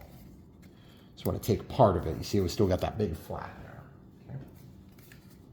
So you see it's all nasty and icky and gooey. That's why we like China glue. Okay, now we're in, right? So it's in, it's flat. You can tell it's as such because just by looking at it, okay? Now, I'm gonna come back into the canopy here, into the cockpit area. Now that we know we can make that work, and I'm actually going to intentionally step away from this for just a minute or two because I want to let all that stuff tack up. I'm going to get all this crap out of the way so it doesn't fall into the glue and make a giant mess, okay? So you see the giant mess. We want the giant mess, but we want the mess to be where we want the mess, right? So it's getting pretty tacky now. I could probably leave it and not mess with it, but I'm going to pull it away and let it air out for a minute. What are we going to do next? We're going to set up our profile, okay? We have to do a profile on our transmitter so that we know where things land. Obviously, we know where they land because we've done this a million times, but you might not, so we're going to show you the whole process right now, okay? So when you set up a new transmitter profile, obviously you got to turn on your transmitter, and then we're going to hit cancel and back together. It's going to take you to your model select menu. It's a shortcut, okay? Now mine's slower than yours because I have so many models in here, and as we said, CJ6, cancel and back, and go add new model. That's an acro. We're gonna go to create. Now, just so you guys know, Spectrum Airwear is supposed to drive up to 250 models. For whatever reason, I don't think that Spectrum even knows how many they can run because we have considerably more than 250, and we actually have an NX8 that's waiting to come out of the box, and we're gonna start using the NX8 again. And you're probably thinking, why would you use an 8 if you have a 10? Because the thing is full, and I don't really care, that's fine. We'll use it for other stuff, we'll use it for trainers, and we'll continue to use the NX10 for the planes that are set up on the 10, and we'll use the NX8 for the planes that are set up on the 8. And you're like, but that's less channels. It doesn't really matter to me because I have 20 channels at my discretion here. I don't really use the sliders hardly ever. I've never used them, okay? You might, congratulations, go ahead and do that. If you need sliders, buy the 10. If you need Hall Effects gimbals because you're doing a lot of 3D flying and you're just beating the heck out of them, go for it. Spend the premium, it's a little bit more, but just keep in mind, guys, you can get an 8 and do almost everything we do because now you're getting 20 channels with the 8. And with the 7E, the NX7E, the one that looks like a cow, because it's black and white, that one has 14 channels. The NX6 has 14 channels. I would not recommend the 6. I would not recommend the 7E if you're hooked. If you know you're gonna be in it, spend the premium, get the bigger batteries that come with the 8 or the 10, okay? And then they do have a 6600 now. I'm running a 6000 milliamp hour in here, which is 3 2000s in parallel, in parallel. But they have a 6600. We'll show that in our NX8 when we do it, okay? All right, so continuing back, it's back out now. So the new model has been created. So now we can go down to the model name and we can set that. So this is model 231 plus we have like another 80 above that, okay? So this is where we would type in Typhoon 1.1 meter or 1100 millimeters Hawker, okay? So we'll do that and come right back. All right, so there was much debate off camera. It's the FMS Typhoon Hawker 1.1, whatever. It is what it is. I had to take out digits. Don't worry, I know how to spell, but I only have so many characters. Okay, so we'll hit back, and then we're gonna go to aircraft type. Because this wing has flaps, we'll set up one aileron and one flap. But Brian, there's 2 aileron servos. No, there's 1 control channel, and there's 2 servos that are wide off of it in a breakout box, okay? Now, same is true for the flaps in this case.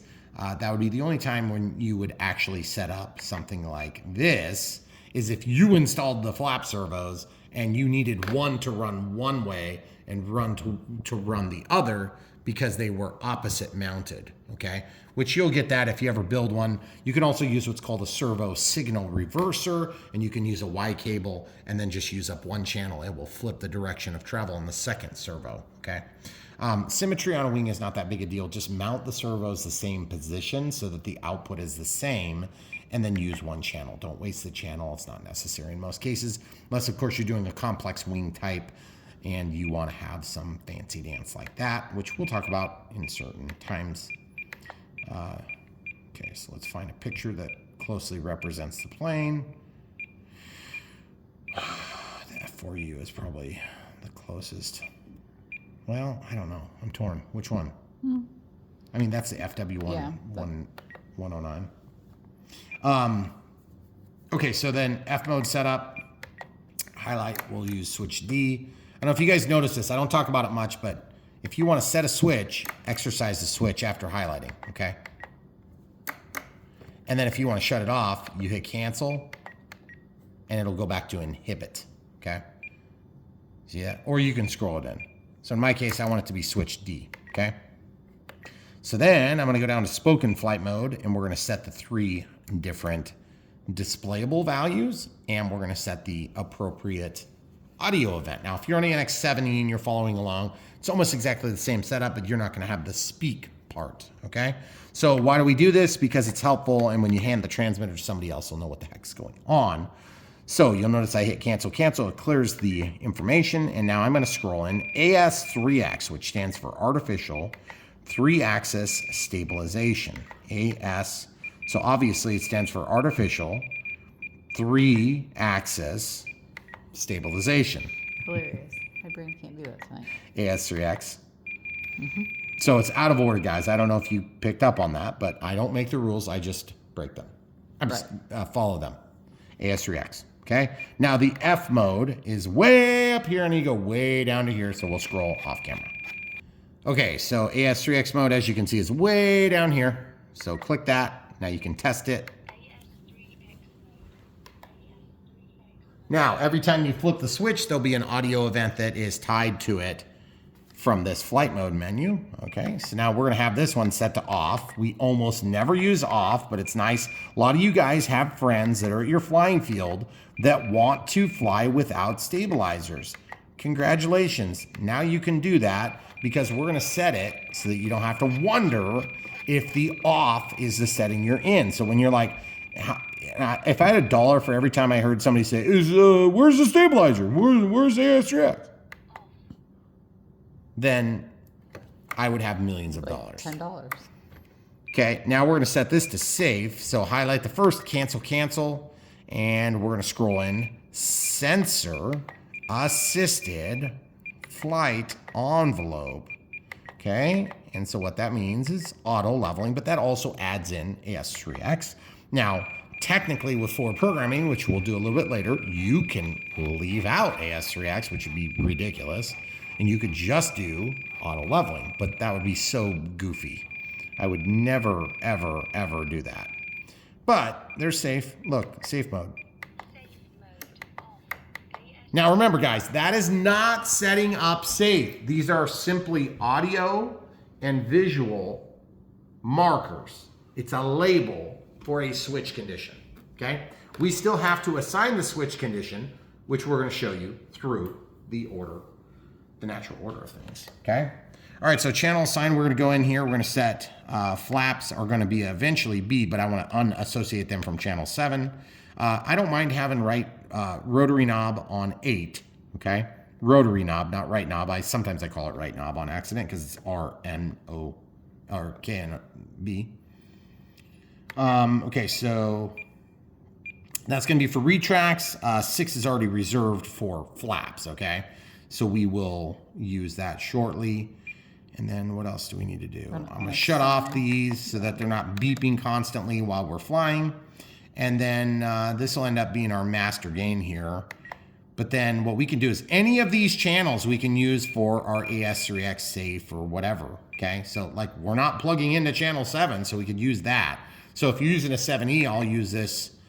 You can either exercise switch D or you can scroll all the way to F mode. And then your flight mode will be attached to channel 7. So channel 7 has now been attached to switch D in turn, okay? So if you would go back into flight mode setup and you would change this to another switch, then it would automatically then update and populate that, okay? That's why we do it that way. All right, so then we can walk out by hitting back. It takes a second. Okay, you can see AS3X off or safe, and she also talks as you switch. And if you want to annoy her, just keep doing it. Okay.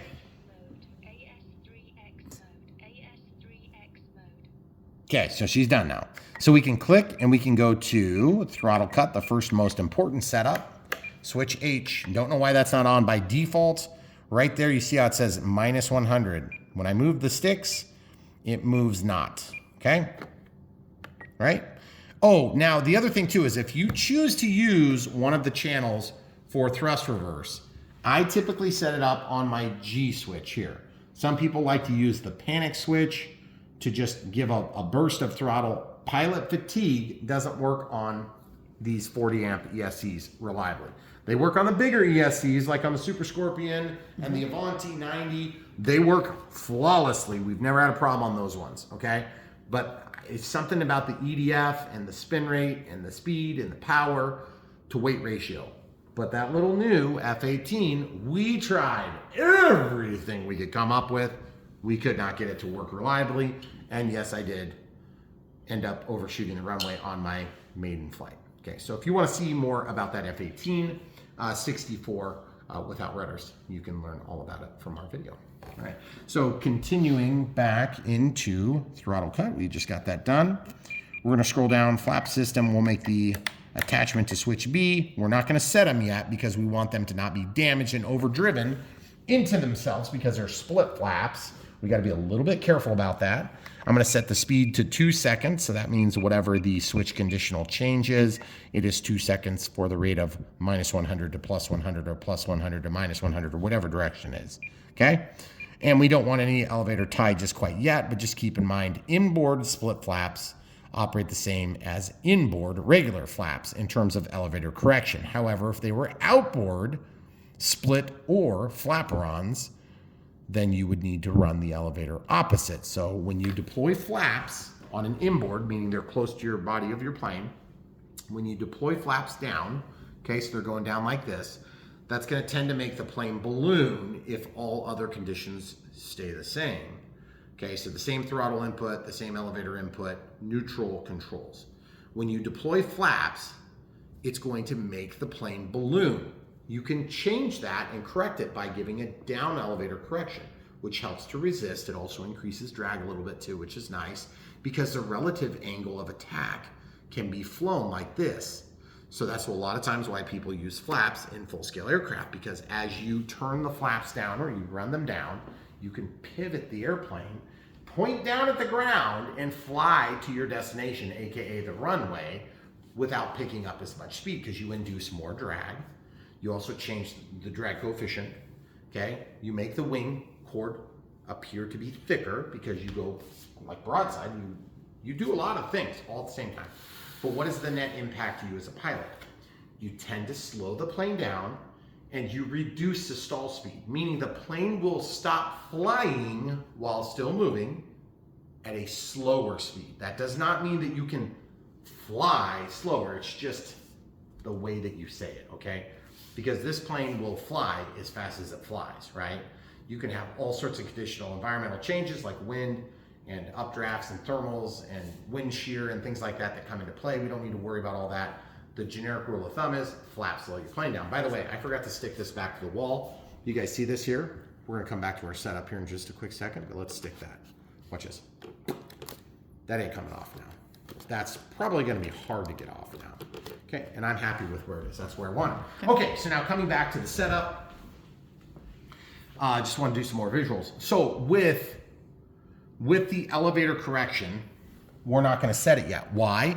Because you may remember it's not hooked up yet. So when we first energize the plane, then we can go in and hook it in its neutral state. So you see this is free to move until such a time as we mount it. So we want this to be centered when we do connect that clevis, similar to the clevis that's connected already on the rudder here, okay?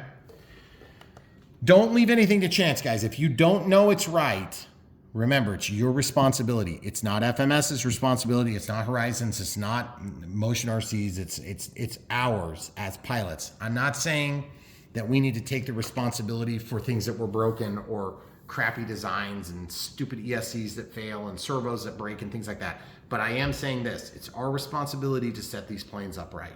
It's important that we do it, and that's part of the reason why if you're brand new to the hobby and you need help, we're here to help you. We want to help prevent one and dones. That's where you take off the wrong plane, you can't fly, you don't know what you're doing, you have a terrible experience, you spend $1,000 on stuff, and you just have a huge, nasty, painful, burning hole in your pocket, okay? So we want to help you guys not be that. We'll help you spend less to get started than you would otherwise and have a better outcome. That's why you're at Brian Phillips RC. So remember, that sales pitch is not just a sales pitch.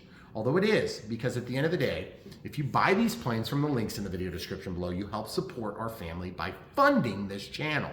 Okay, we're 6 people in this family, and we're all sacrificing to make these videos. I don't need help. I know how to do this. I need help in certain environments, and I get help, just like you do. I'm paying one back to the RC community by going in depth on these videos. If you want to help pay us back for that, buy stuff from the links. It really does help. It doesn't seem like much. Believe me, it adds up. Volume. It's a volume game, guys. Okay? A couple bucks from each person that throws in at Patreon or super thanks. YouTube members. It all adds up, guys. So don't feel like we're trying to beat you over the head with that. We just want you to throw in a little bit here and there if we've brought you some value. And so many of you have done it over the years. It's really humbling, so we really appreciate that. So we're in a new year. It's 2025. You're probably watching this now and it's like 2030, and you're thinking, geez, Brian, you're in the past. Yes, I am. There's a lot more of me in the past too if you watch some of the thousands of videos, and you can find them on brianphillipsrc.com. You can sort by type. This is a Warbird. You could sort by size class. Do we have size class yet? We're getting there. Yep. You can also sort by manufacturer or affiliate. So in this case, it'd be FMS. Sometimes it's FMS's distributor. Sometimes it's Horizon. Sometimes it's, whatever. Hobby King, whatever it happens to be. We work with a lot of people. Sometimes it's just straight up like through Amazon. Whatever affiliate brand partner we worked with, we'll point back to those people because they help us to continue to run this channel too by sending us equipment so that we can review it. Okay? We're not trying to pull any punches. We don't lie to you guys. We tell you the full truth, nothing but the truth, so help us God. That doesn't mean that we don't have opinions that may differ from yours, but when it's obvious, we point it out. Okay?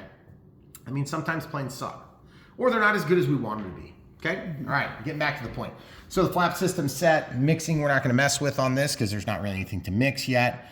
Timer, we'll go ahead and set a timer now because we don't have our telemetry through the smart feedback on a smart ESC, which would be like a Spectrum Avian ESC. But we will if we use a Predator ESC voltage alarm. So we'll have some chime if we use the right type of battery. We should have that.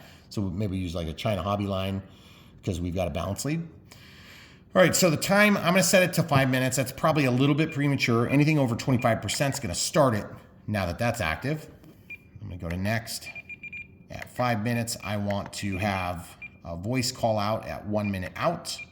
I want nothing at 20 seconds, and I want at 10 seconds, I want a countdown. So I'm gonna go voice, and at expiration, I want a tone and vibrate with a tone every minute thereafter. We've now set that, we can hit back. Okay, so now at this point, we would be able to bind, except we have to hook things up, okay? So we'll just scroll all the way to the top. We can exit out, or you can just exit out by hitting the back button, and I'm gonna go over 1 click. If you go 2, you'll see this X plus, those are the extra channels. You wanna be on this one so you can see where everything lands. You see this? Throttle, aileron, elevator, rudder, gear, flap, and then there's all these, and it continues with 1 more screen now that we have 20 channels, okay? So we're coming back, there it is. All right, so that means we need to eventually mount this, but before we're mounting it, we need to know how the wires land so that we can mitigate the disastrous mess that this could make, okay? First of all, I just want to remind you, look how nice that ESC is sitting there. Beautifully, right? Mm-hmm. I don't want to put this thing right next to it because it could get hot, so I want to be like over here, but preferably maybe over here like that. Or centered. Center's probably fine. You can also go sideways, but just remember, if we go sideways, we got to favor forward so that we can get away from this little block thing that's going to drop down in there. So if we stay in front of this line, we could go sideways if that's what we're into, okay? So that might not be a terrible way of doing it. But a couple things to consider. First of all, when you mount these things, they either need to be straight in line like this, straight in line like this, straight in line like this, straight in line like that, straight in line like that, straight in line like that. I believe you can also go sideways. I don't often do it sideways, but you can. Sideways, sideways, sideways. I think you can do them sideways. But you don't want to be kicked at a 45 where it's ambiguous between positional axes, okay? So why is that a problem? If you have it at an angle like this, how is it supposed to differentiate between pitch and roll? It's very difficult and it works poorly. There are corrections for minor deviations so long as they aren't a majority error. If you're majority, fix it. You have to, okay? If you put it like this, you might be able to get it to work, but it's gonna correct all weird because the computer doesn't understand the difference, okay? Just try to get it in line. You're gonna have better experience, promise, okay? And we'll show you how to set this all up from start to finish. We've already started half of it, okay? Now, real quick, the other thing is some of you might be compelled to try to stuff it down in there. This receiver is spatially aware. It needs to know where it is at all times in space because when the plane moves without you telling it to, it needs to be able to offset that by deploying a contrary output. Same thing on pitch, roll, and yaw. Now, to auto level it, it has to know what position it's in as well, okay? So, a couple of different things to keep in mind. It looks like in this cavity here, there is a little bit of a taper. It's very minor, but you can tell by looking at this wing root, from here. See the wing root? It narrows to the point where now it's not tapering anymore. So that means it goes from a narrow body, it widens up until it's not, and then it stays until it is. See, it's narrower again. So you can tell in this area, it's kind of about the same size. So you could mount it like this if you have enough length. That might be a kind of a nice spot because then you have lots of room to get in here, but you want to get those wires out of the way. I was hoping I could keep this just going that way, but you're probably not going to be able to, see? You definitely don't want that to get up in the motor, no. Okay? So I can resolve that. Now, if you go down like this, it's fine because you can get those wires back further, so that might be the ticket, but then you've got that stupid boxing you're going to be fighting when you go to stick this back in here. Why do we go over these steps in these Unbox build radio setups, folks? Because there's people that are new that need help. Just because you don't doesn't mean they don't. We don't do it for our own good, believe me. We do it because people need help. So if you remember what it's like to need help, smash the like button, leave a comment, put your story down below, let people know, encourage them. It is hard to start flying, okay? It's hard to start flying. It's even harder if you're putting a plug and fly together, which by the way, don't. Get a bind and fly, get it ready to fly. Make it as easy as possible so that you can get over the hump. Getting over the hump is the hard part. Once you're over the hump, you'll be hooked, and it will be natural. You'll want the dopamine rush of the success of flying. It's one of the most invigorating RC experiences you can have. Okay, so throttle's on channel 1. So where's throttle? We know it's this goofy one with the extra yellow wire. We're not going to use the extra yellow wire on this application. By the way, if you want an 8360T, you can get an extra pluggable channel and then a spare as well, okay? I would not recommend. I don't think this plane's worth an 8360T myself, but you guys might disagree. Now, how do you tell where the plus and minus and stuff goes? There's an S, plus and minus. It's silk screened on the edge here. So S is going to be signal. So the signal wants to go toward my belly as it's positioned right now. And it's going to go to port 1, which is second port in the bank of ports, because the first port is your bind plug or SRXL2 or programming port. Okay, now we don't need to program anything, so we should be good. Okay, now do not, under any circumstances, land this cable on a port that you don't need. Okay, do not do it. It will cause you a problem. You'll be flying along and this thing will float, meaning you'll float it high or you'll float it low or you'll float it somewhere close to the middle. And as soon as it decides it's closer to minus 100 than it is to plus 100, it may change the direction of travel, provided your throttle stick is down. Then you're gonna give it throttle and you say, oh my God, the throttle's going the wrong way. And you'll say, why did I crash? FMS, you suck. When really you should be saying, I should have watched Brian Phillips RC, okay? We're gonna help you learn how not to crash, even though I have literally done that myself, okay? Not that exact outcome, but somebody actually shared a video with me and I was able to reverse engineer their situation, which was pretty helpful. For me, not necessarily for them, they had already crashed. All right, so the next channel is gonna be for us ailerons. So ailerons is one of these, that's gear, well, whatever, I'm just gonna get gear, because gear is gonna go to channel 5, right? Mm-hmm. So now we want brown to be away from us. So I'm just gonna plug it in. It doesn't matter what order you plug it in, except I just wanna make this as painless as possible for myself, okay? So you're like, but this is so ugly. How are you gonna get those cables managed? Trust me, it always just works out because I make it work out. Ailerons, there we go, ailerons. So I want brown away from me. You see how I'm committing the cables to what direction I want them as I do this each time. So that's going to channel 2, so it's right under throttle, okay? So now the next channel that it's calling out is elevator. Now, if you guys don't remember, so it's throttle, aileron, elevator, rudder, gear, flap, okay? So if you don't know, just pick it back up and look at it again. That'd be your transmitter. Okay, so flap. So flap is gonna go to channel 6. So brown is away from my belly.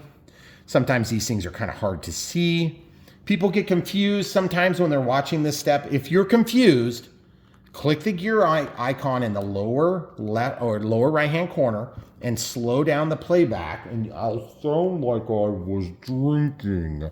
It will be funny, especially now that I'm talking slow. All right. Which one is that you're on? This one's elevator, but I want to try to get this flipped. One flip. Why do I care? Because I'm picky. If you guys aren't as picky as me, that's fine.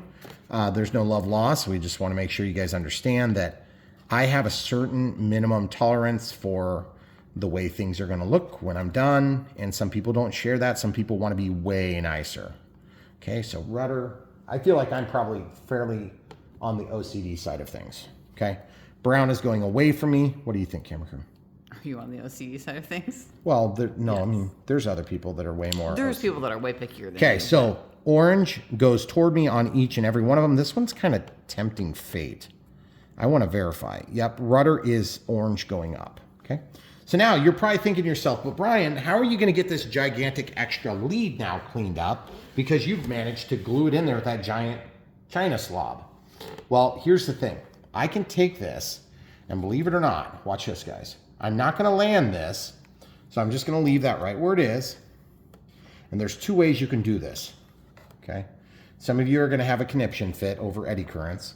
Don't worry, if you find eddy currents at 5 volts that impact this, then you're doing something special with your eddy currents.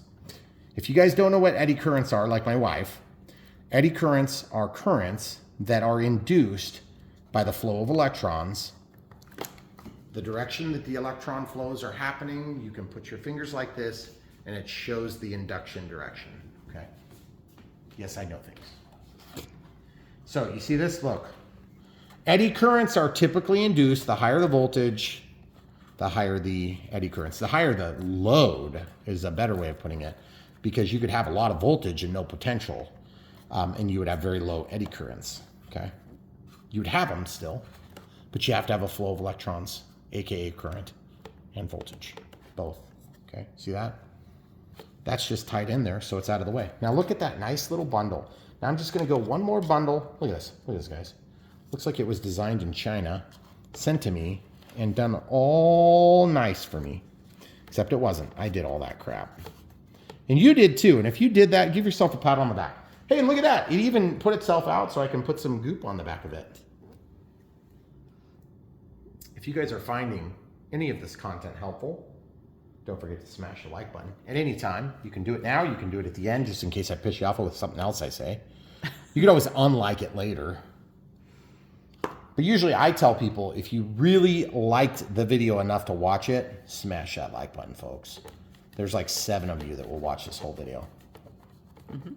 Okay, so you see I'm just spread that around, and now we can let that cook off for just a minute. Now, why do we care about cooking off on this step?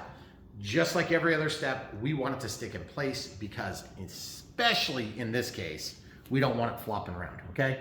So I'm gonna take this somewhat sticky, sort of already used part, and I'm just going to spread that little bit to make sure we get a good contact bed, okay, of glue. And then I'm going to just spread this right here, right there, just like that. Now, for those of you, real quick, while we're in here talking about this, this is going to spark lots of interest. Remote ID is a rule that we're supposed to follow, and it has to do with putting a small transponder in our plane as though we're a real plane. Now, unless you're flying drones in the middle of wildfires in LA, there's probably very little damage that's going to come of this interacting with full-scale planes, but it is kind of the rules. So if you want to follow the rules, there's 2 ways you can follow the rules. If you care to follow the rules, I'm not saying you should. In fact, I really don't care what you do, because you're probably not going to get caught, and it's none of my business. But here's the thing. You can use this Ruco thing, and it's cheap. It's like less than 40 bucks. We have links to it, okay?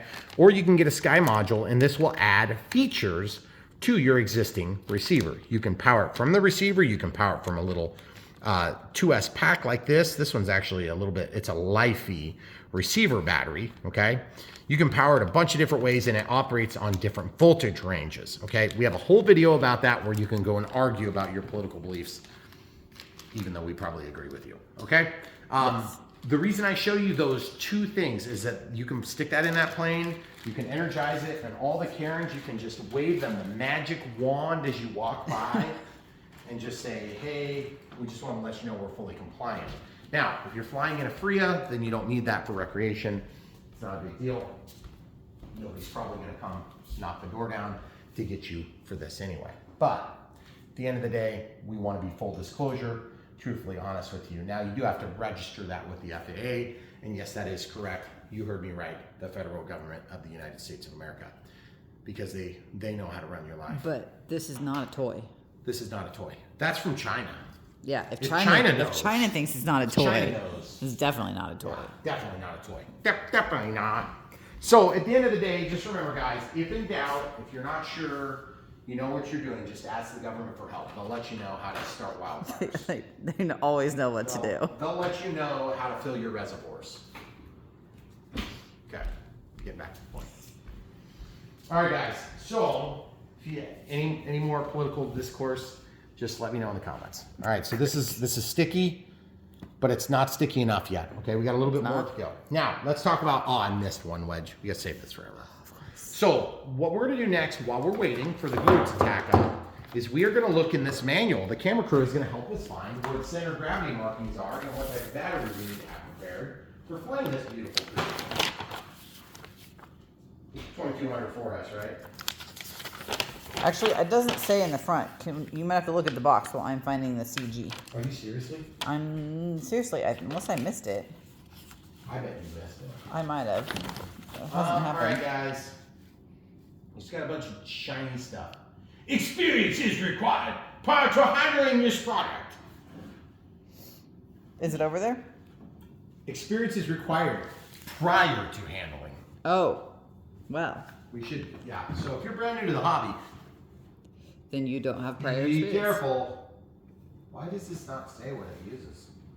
I don't see it anywhere yet. Oh, here it is. It's on the bottom, guys. Okay. Wingspan 1100. Flying weight. Motor size brushless. It's a 35-36, which speaks to the millimeters and millimeters. So it's like almost like a square or cube. And that's 850 kV. That's a big motor. Jeez, really? 40 amp ESC. 9 gram servo, 6 of them, 6 channel is required for the radio system. The center of gravity is 40 to 45 from the leading edge. And it does call for a 2200 4S, which is, or excuse me, 3S. Yeah, right. Really? What was Call for a 3S. what was the CJ6? It was a 4S, wasn't it? Well, I mean, we already know we can probably put a 4S in there, it'll be fine. Because we always do it anyway. Well, but if it fits. if you want to be above board, you want to do what's right, then you need to use a 3S. Like this beautiful 3S right here. And this happens to be a Gen 1 smart battery, okay? I happen to have this awesome little like wrapper on it. That's used something. to hold it in another plane, okay? So 2200 3S, we like to use smart battery chargers. Why? Because we have a lot of batteries. I can't keep up with them. So what happens is when you have a smart battery, they automatically they automatically discharge. But with a Gen 1, you've got the balance lead too. The balance lead will allow you to use one of these things and you can check your voltages. You could also have a chime at a pre-described voltage. Okay, so you see how it says minus there, and then it says plus here. So you can line up the most minus is the most black, and the most positive is the most orange, okay? Plug it in, it's very loud and obnoxious. And you got a little button right here you can press, and you can see that they're at about 3.77, so it's at storage level.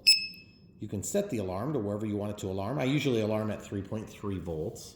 Okay, so when you wake it up, it'll tell you 3.3. You can also scroll through and have it alarm at different points. Now remember, this is going to alarm if any of the available cells, in this case 3, drop below the threshold being 3.3 volts DC. So while you're flying, if you have a saggy pack, it might beep early. You might have pretty good power on 2 of your cells, but the other cell's not good. Okay, so let's plug this into our smart charger and show you how they charge. Thing that's so nice about smart chargers is you don't need no stinking balance lead, but we're going to use it this time anyway. Why do you not need a balance lead? Well, I'll explain that in a second, but let's go ahead and plug this in and show you how nice it is. You plug it in, it starts going, it's amazing. You don't have to waste a lot of time and suffering thinking about the settings. You only have to set it, and you set it once usually, and then you just sort of forget it, right? And then it just does its own thing. So I'm gonna let those charge. Now, if you have a Gen 2 battery, that means that you don't have a balance lead, but instead you have this data lead only. There's also a data lead on Gen 1s, but underneath here, there's a charging circuit, a balancing circuit, and a control circuit. It's a battery management circuit. That's true on Gen 1 and Gen 2. Gen 2 is supposed to be a little bit more robust. If you want to see what they look like, this is what they look like. You don't need to burn your house down to see what they look like. This happens to be off of a 4S. Excuse me, 3S. Is that 3S? Mm-hmm. Yeah, because there's 1, 2, 3, and then, yeah, so that's 3S, okay? And that is a battery management circuit.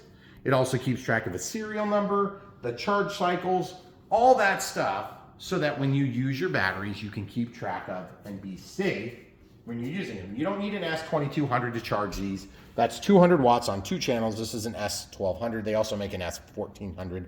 My suggestion, if you need something to get by, get this S155. It's super cheap. It's still going to give you the IC5 and the IC3.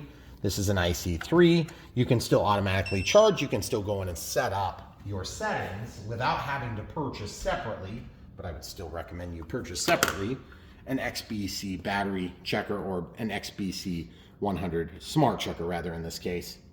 This also allows you to check and test your servos. Okay, we use them all the time. It's a cheap tool. It's like 40 or 50 bucks. You will use it all the time. These things are really cheap, but they are somewhat disposable, meaning they get crashed when you crash your planes. And yes, I do occasionally break them. And if you have people that use them and plug them into reverse polarity, they eventually get sort of dumb. I'm just warning you. That's what's happened in my case. These are cheap. It's also a Predator product, which means when you're buying that Hawk or Typhoon, you can order one of these with your China glue, okay? Links are in the video description, which, by the way, if you go and you buy a plane and you buy other accessories, then we get credit for those too, and we get small commissions from the manufacturers that we do work with, okay? Glue is probably tacked up to the point where we can stick it, okay? You're probably thinking to yourself, good Lord, there's a lot of details that you put in this video. Why do you think we do that? Because there's a lot of people that need a lot of help. There's a lot of details for a reason, folks.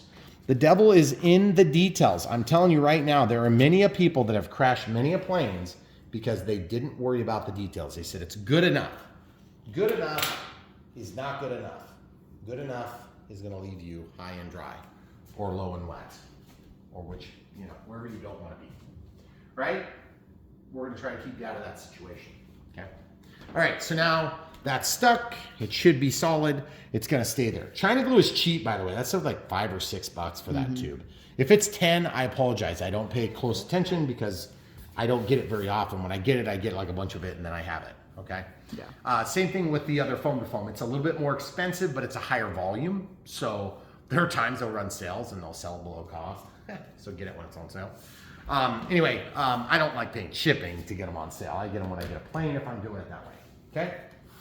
All right. So as you can see, everything is set up. It's ready to bind technically, but my concern is, this is a big but. Look where my prop is. Show the people real quick so they can understand why that might be of concern. Yeah, we're gonna have to figure something out. We are gonna have to figure something out with our little setup there, because at the end of the day, folks, if you bind it and you haven't trusted your system yet, and that prop starts, it's gonna make a huge mess of your kitchen. Okay? So I'm gonna just put this forward quite a bit, and I'm gonna get this in a situation where I feel confident that I can do it safely. So I'm gonna get it like this so I can hold it, and then I'm gonna get the battery tray. Where the heck is the battery tray anyway? Oh, I moved it over. You must have taken it with you somewhere. So this is back when I was thinking we were gonna put 4S batteries in it, so I laid 4S batteries out. By the way, we have links. We'll link to the smart batteries that we chose. There's also China Hobby Line. That's like more of an economy version. I'm going to tell you this, guys. With batteries, you get what you pay for.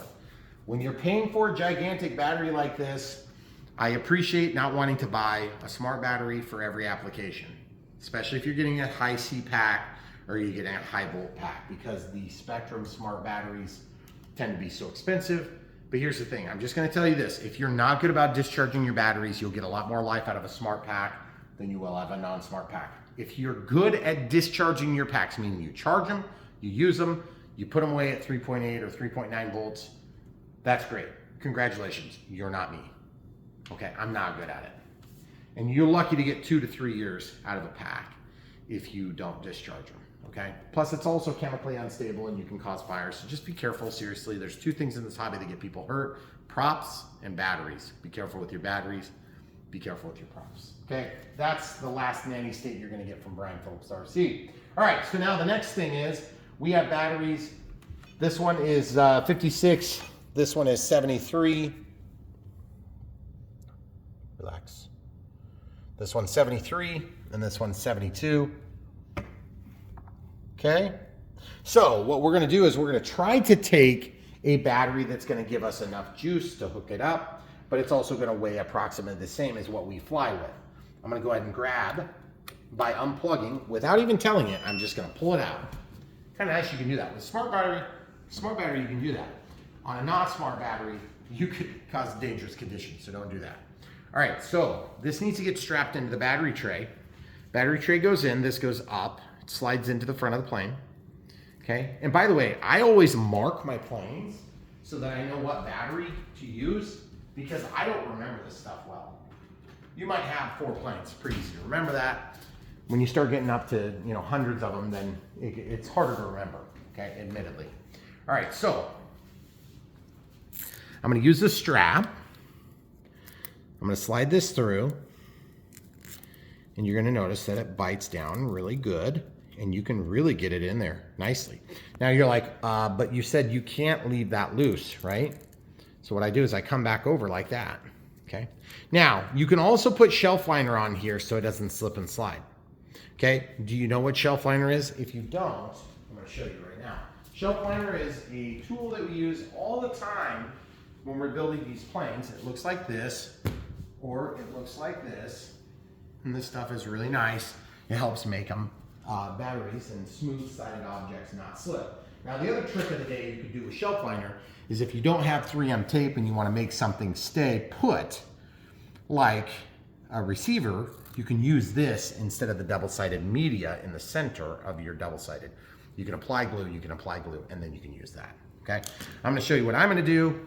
You don't have to do it my way, but this is a good suggestion, and it has worked well for many of us in the RC addiction, okay? I'm gonna take this, it's already cut in the middle, you see that? Mm-hmm. I don't really care if it's cut, by the way. I'm just gonna drop it in there.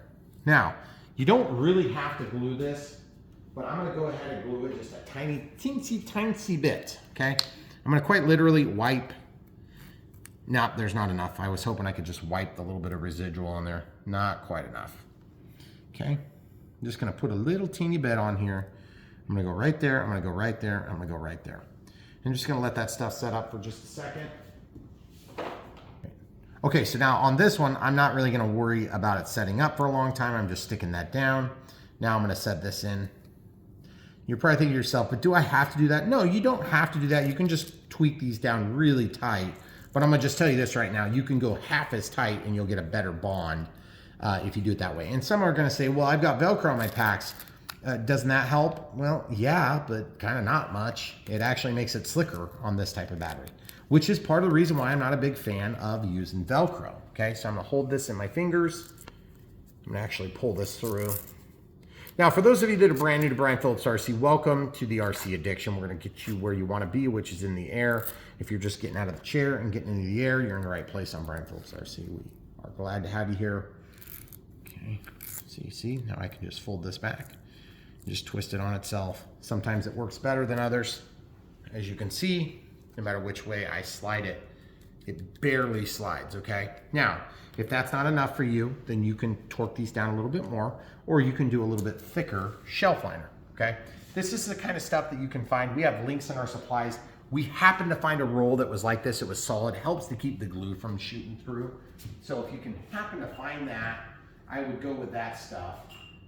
And by the way, it costs maybe $10 or $11 for a roll like that, and it will last you for like billions of planes. Mm-hmm.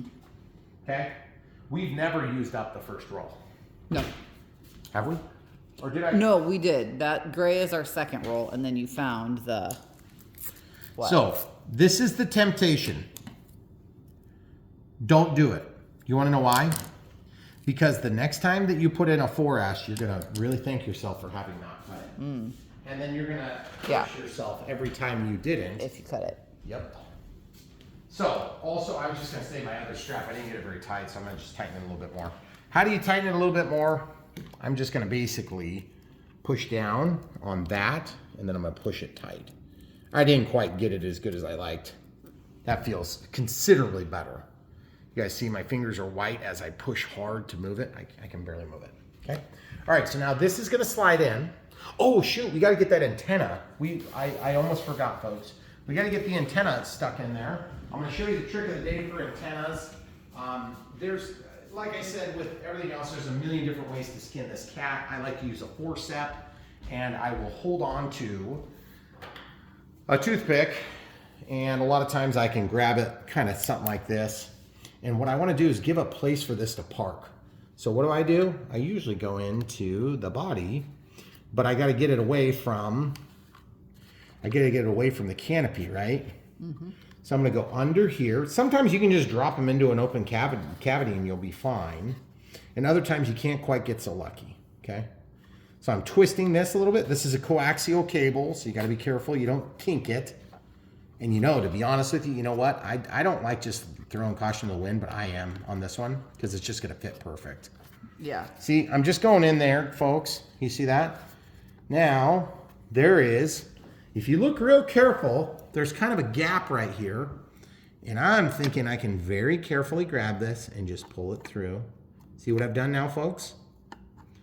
Now that's going back there where nothing's going to be able to interfere with it. Oh. Now, because we got lucky, I can go ahead and pull up these labels and just slip it under. but there is one catch. The catch is this. I need to trap this under the receiver so it doesn't pull back, okay? So I'm gonna lift and just force it under very carefully with spread fingers. I'm not gonna actually bite it. I'm just pushing it under. And then look what happens, guys. Look at that. That's gonna keep it from ever getting hopefully pinched, right? Mm-hmm. All right, so next step. The next step is don't get stabbed by your own toothpicks, by the way. We're gonna stick this in. You're probably thinking to yourself, good Lord, Brian, there is a lot of steps to this. You make it sound like it's gonna be easy and then it's not. Well, to be honest with you, these planes there's so many different planes, they're all a little bit different, okay? I'd be lying if I said this was easy or hard. This is pretty easy, okay? 2200 milliamp hour, 3S. Not milliamp hour, it's milliamp. A milliamp is 1,000th of an amp. Milli, like millimeter, millimeter, okay? Enunciate the words so that people know what you're talking about. You don't think you're talking about some kid's food or something, okay? Look, see this? You're like, oh, shucks, it's the wrong connector, Brian. No, this will work. An XT60 can be forced upon an IC3. It is not the correct connector, but it will work, okay?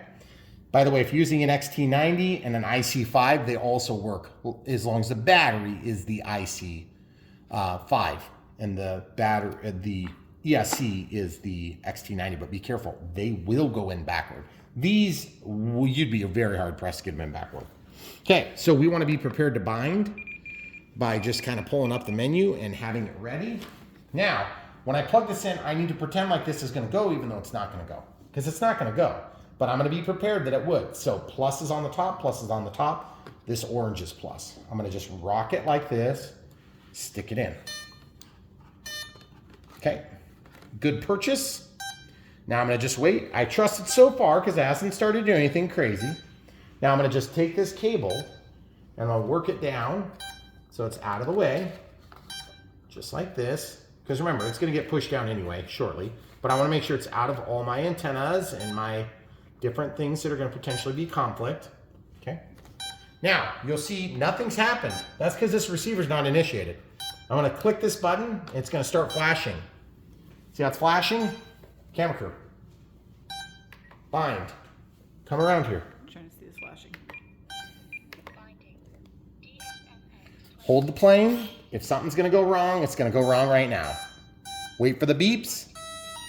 Things are arming. This is when it would start if it was going to start. It's not going to start though because we are not armed yet. Okay. So it says auto config. Wait for everything to start. All right, good. So the first time out. Now I'm going to move elevator, ailerons, rudder. Everything is working. Throttle cut is currently on. Now I'm going to test that by moving the throttle stick while I have it secured. And now I can trust this. I'm going to go ahead and just verify my gear are safe. I'm going to go ahead and move my gear to this position. I'm going to put them back up because they actually ran into the... See this? I'm going to actuate them again. Okay, so my gear switch is backward. Come on, camera crew. So I'm going to click. I'm going to scroll down to servo setup, travel, and I'm going to reverse this for the gear. So channel 5, I want these to be up in that condition and down in that condition, okay? So when I go to take off, then I pull up the landing gear, okay? Now I'm gonna put them back down. Very good. Now, I still haven't fully vetted my throttle, so I'm gonna take my Robarb stand out of the way, but now at least I can lay down the plane on its own legs, which is pretty cool. Throttle cuts off, I'm gonna give it throttle. Okay, as you can tell, it's blowing toward the camera. That is a lot of throttle for 3S. Throttle cuts on and tested. I now trust that that won't start. Why? Because it operates within the range and it didn't move at all at the beginning, okay? Now we need to vet control surface directions. Okay, so roll left, that's backward. How do I know? When I move the stick that way, I can think it's gonna move the transmitter. That's the same thing that's gonna happen to the plane, okay?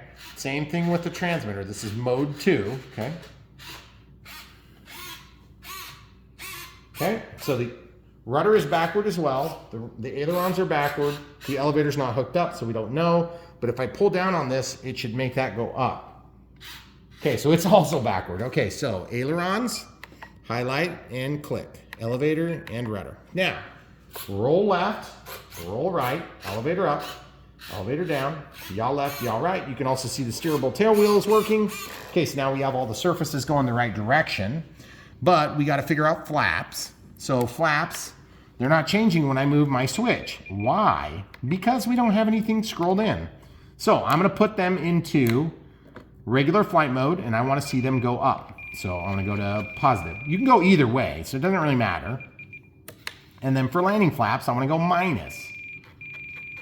See how they're going down? This is where you got to be a little bit careful. You don't want to overdrive them. Okay, so I'm just going to continue scrolling. Man, those flaps are sweet, actually. Yeah, those are cool. I'm like really excited. I love that little connector there. Okay, so we're at minus 100. There's like our neutral, kind of like 0. So I'm going to go to like closer to plus 100. So that's a lot because I don't need much for takeoff flaps. It's actually, I probably want more. Yeah, so like 75.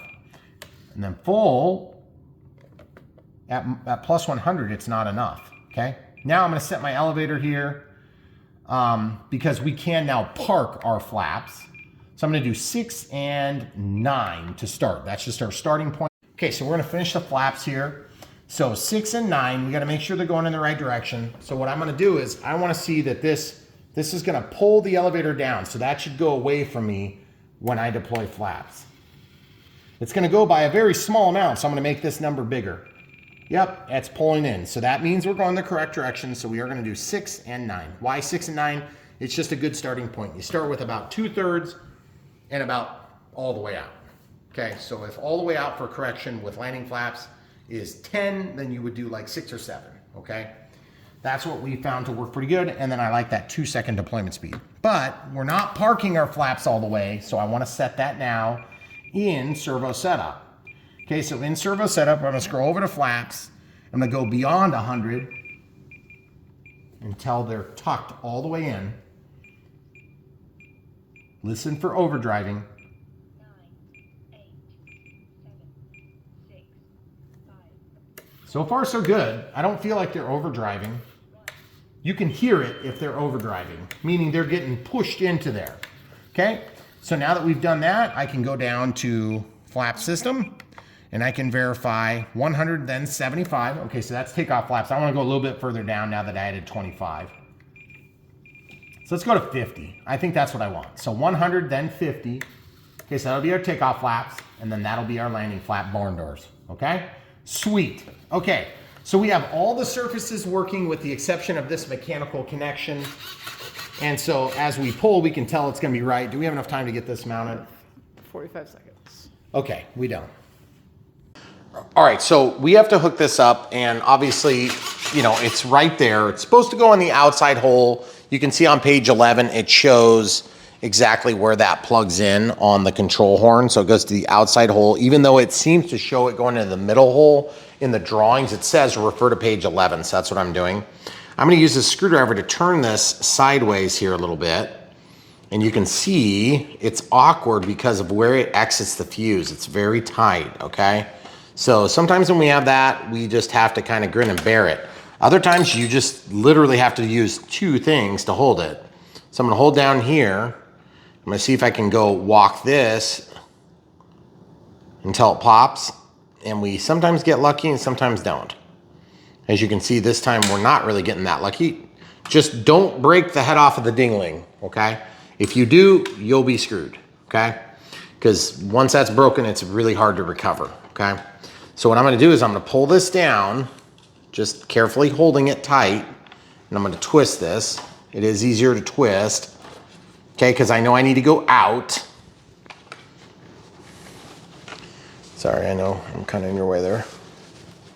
Going out just a little bit more, okay? So now you can see I'm getting close to where if this was lined up at the root here, I'm grabbing it. That's almost out far enough. Now I need to go a little bit more. There's another half turn. There's another half turn. Now you can see I'm really hanging onto the shaft hard with my needle nose pliers. Okay, so if I were to plug that in, that would pull it down. We don't want that, okay? So now I'm just mechanically trimming and then mechanically trimming, Okay, a little bit more, and you want that to be about 90 degrees. That's close, probably another half or maybe one full turn more. Okay, so here's one full turn, and you can see that's gonna put it right on the sweet spot. And that's, you know, if it's not exactly right, it'll be close enough for what we're doing. So now I just need to, from the end here, camera crew, see, pull that in and just let it fall into place.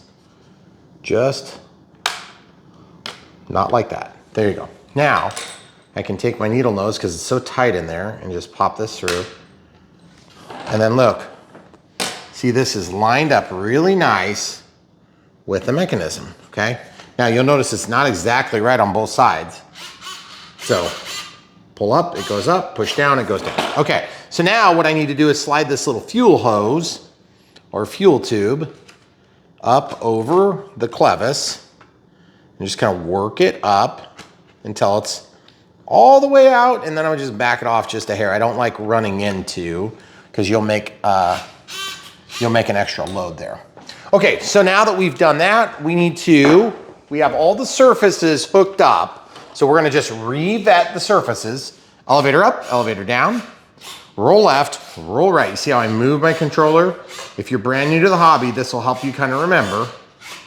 Okay, yaw left, yaw right, yaw left, yaw right. Remember, that's gonna move your plane to the right. That's gonna move your plane to the left on a flat axis-ish, okay?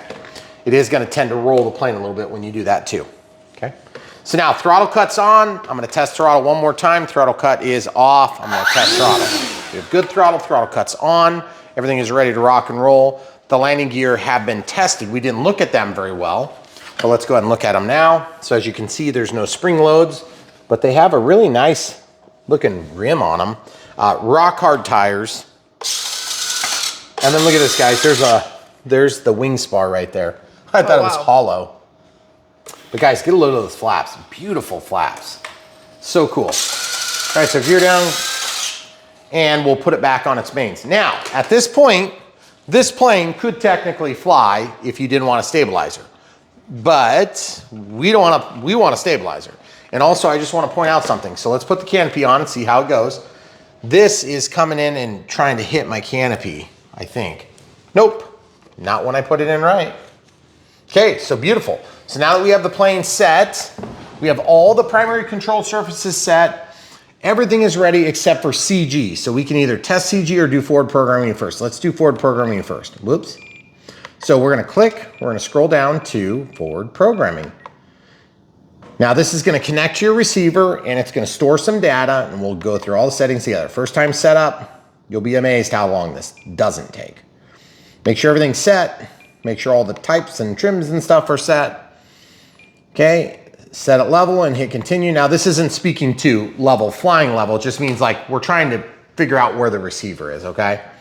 Now put it on its nose and then hit continue. So on its nose and continue.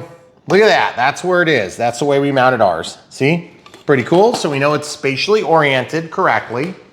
So we can hit continue now.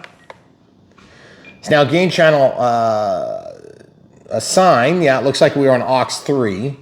So what I'm gonna do is highlight this and either scroll down to it, or sometimes you can exercise the knob, sometimes it doesn't work. Okay, we're gonna apply now. It's gonna go I'm gonna hold it just in case. One dance, okay? So we heard that.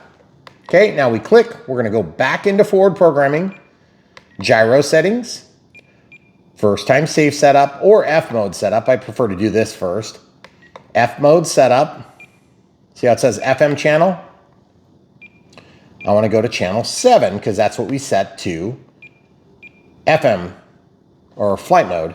Now, sometimes you can also set that to a switch instead of F mode. So you could set it to switch D if you know that's what you set. But with F mode, you can have a matrix of switches, which is pretty cool. Did it matter that aux 1 was still tied to switch D? Which doesn't matter. Now? Safe mode off. AS3X mode off. So we're going to turn that off. AS3X mode Off. safe mode. Okay, so we want that active in both modes, and then we'll just hit back. Okay, Those are default settings, hon. So it doesn't really mean anything. It's just something to populate the screen when you first set it up, okay? Now, first time save setup. FM channel has already been set. Make sure it populates right, and then hit next. Put it in the safe mode, and then hit continue. So it's in flight mode 3. If that number doesn't change when you move your switches, you don't have it set up right. Get the flight mode figured out first, then continue, okay? Gains and blah, blah, blah, blah, blah. Just skip this stuff. Level attitude and capture, or level model and capture attitude.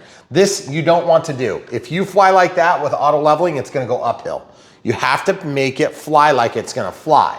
But you have to basically find something. You can't hold it still enough under most circumstances just with your hand. My suggestion is get some pillows, get a rock, whatever it is at the flying field, set it up on a plane stand. This one doesn't set on a plane stand worth a darn, so I'm gonna try it like this, okay?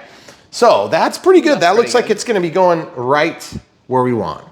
So level model and capture attitude. Look at that. So we have a little bit of both. If you're unsure, do it again, okay? Very good. So now you can manually adjust that if you want, but I'm not gonna, because I'm happy with it. Now, so what this is flight mode 3. So in this, there's nothing. It's off. In this, it's off. Wait, it's off in all 3. I need to turn it on. So I'm gonna go here, I'm gonna highlight. I'm gonna go self-level with angle demand, and then I'm gonna open up the angles to like 60 degrees, 60 degrees, and these were already 60, okay? So we're pretty good there. Then I'm gonna hit next, and I'm gonna hit apply. Now watch.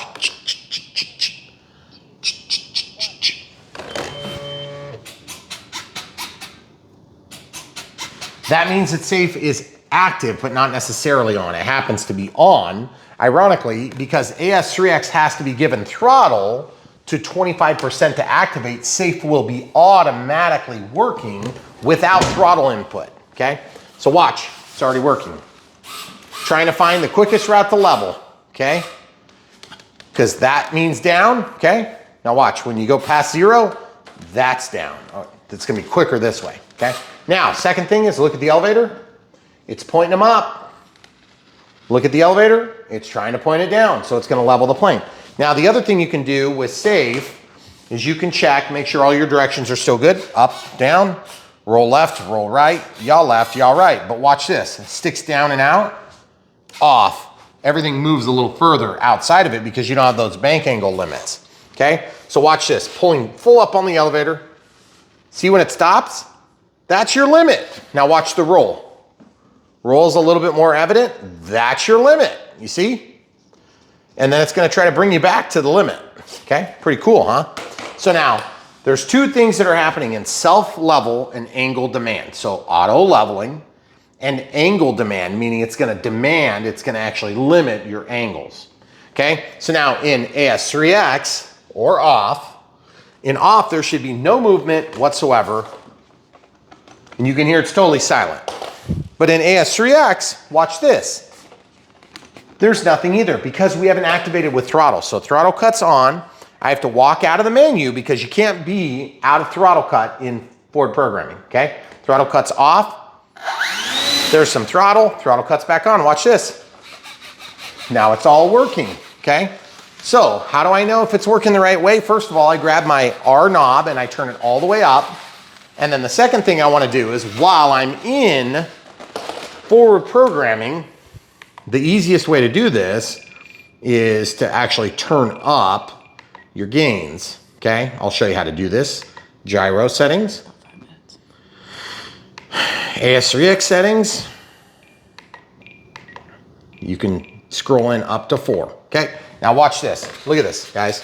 You can really tell it's correcting in an opposite direction. Now watch the elevator. It's correcting in an opposite direction for movement. Now watch the aileron. Up, down, okay? Now same thing over here. This needs to go down. Now it needs to go up. Now it needs to go down. Watch that. I want it to go that way when I rotate it. Yep. And when I rotate it this way, I want it to come back. Yep. So they're all going in the correct direction, which is opposite environmental impact. Notice I'm not moving those sticks. Now, if I'm moving those sticks, I'm going to be controlling it in a certain correction, okay? You see, it still stays there, okay? because I override AS3X, right? Okay, so AS3X is on. Let's check gains. All the way up on the knob. Off. On. Off. Safe. Off. On. Knob to 50%. Knob to 0. Knob to 10, 20, 30, 40, 50, 60. Okay, so I'm gonna go back to 50%. I'm gonna click 4 and I'm gonna scroll it down to 1. Okay, so now we can walk back out of here and we can go to system setup. If you guys wanna do this, you can go down to utilities. You can also do gyro response tense here. Once you're in this, look, it just gets like nutty. It moves to the maximum. Like it's just, but I don't like this test for one reason. I don't want it to do something it's not gonna do in normal flight. So I'm gonna hit back, I'm gonna walk out, I'm done with my forward programming. What have we done on this plane? We've done everything but center of gravity. So throttle cuts on. Let's mark center of gravity right now. We have to go to 40 to 45. It's right here on page 12, okay? 40 to 45. So turn on your calipers, measure out 40 to 45. Remember, this is gonna be right about there, right on that line, cool. And then I'm gonna go in about the same spot. Now this is tapered, okay? So I'm going from the inboard portion of the wing there. Now I'm gonna come back in here and hit 0. I must have bumped 0. Now I'm gonna go to 50. No, 45. 45. 45. Sorry folks, 45. Thank you for catching that. Okay, so here's 45. Okay, good enough. So that's a 5 millimeter difference, is not much. And you're probably thinking to yourself, but you can barely see that. Don't worry. I'll always be able to see it. And you're probably thinking that's ugly. Don't you worry. It's ugly on my plane, not on yours. And I do this every time, and it is the way I do it for a good reason. It works. Okay, throttle cuts on. Therefore, I can trust touching the prop. I'm gonna put my fingers on both of those different positions. My middle finger and my middle finger. On the back hole, we're tail heavy. On the front hole, we're tail heavy. That means that this battery is not heavy enough to actually balance this plane in its current configuration. So what are we gonna do? We're gonna push the battery in as far as we can, which ain't gonna do much, truthfully, okay? Then we're gonna drop that back down. We're gonna see if we can get it within range. My guess is we won't be able to without going to a bigger battery. So on the back hole, we're tail heavy. On the front hole, we're gonna be tail heavy. So what that tells me is this battery system really would like to have the weight of the ESC up front, which is why they did that, okay? I was afraid that might happen. It is a risk I was willing to take because I don't know how you would have got the battery in otherwise. So let's pull this out and see if we can go any bit further, okay?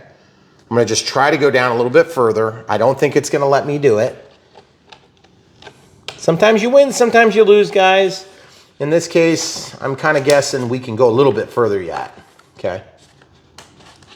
Yeah, see, we're bottomed out now, aren't we? Because it won't click, the tray won't click, will it? The tray doesn't need to click necessarily, but it would be better if it did. I think you're in as far as it's gonna go, it looks like. Okay, so the battery's in where it's gonna go. Throttle cut is on, throttle stick is down. Look where my arm is, guys. You don't want that to start right now.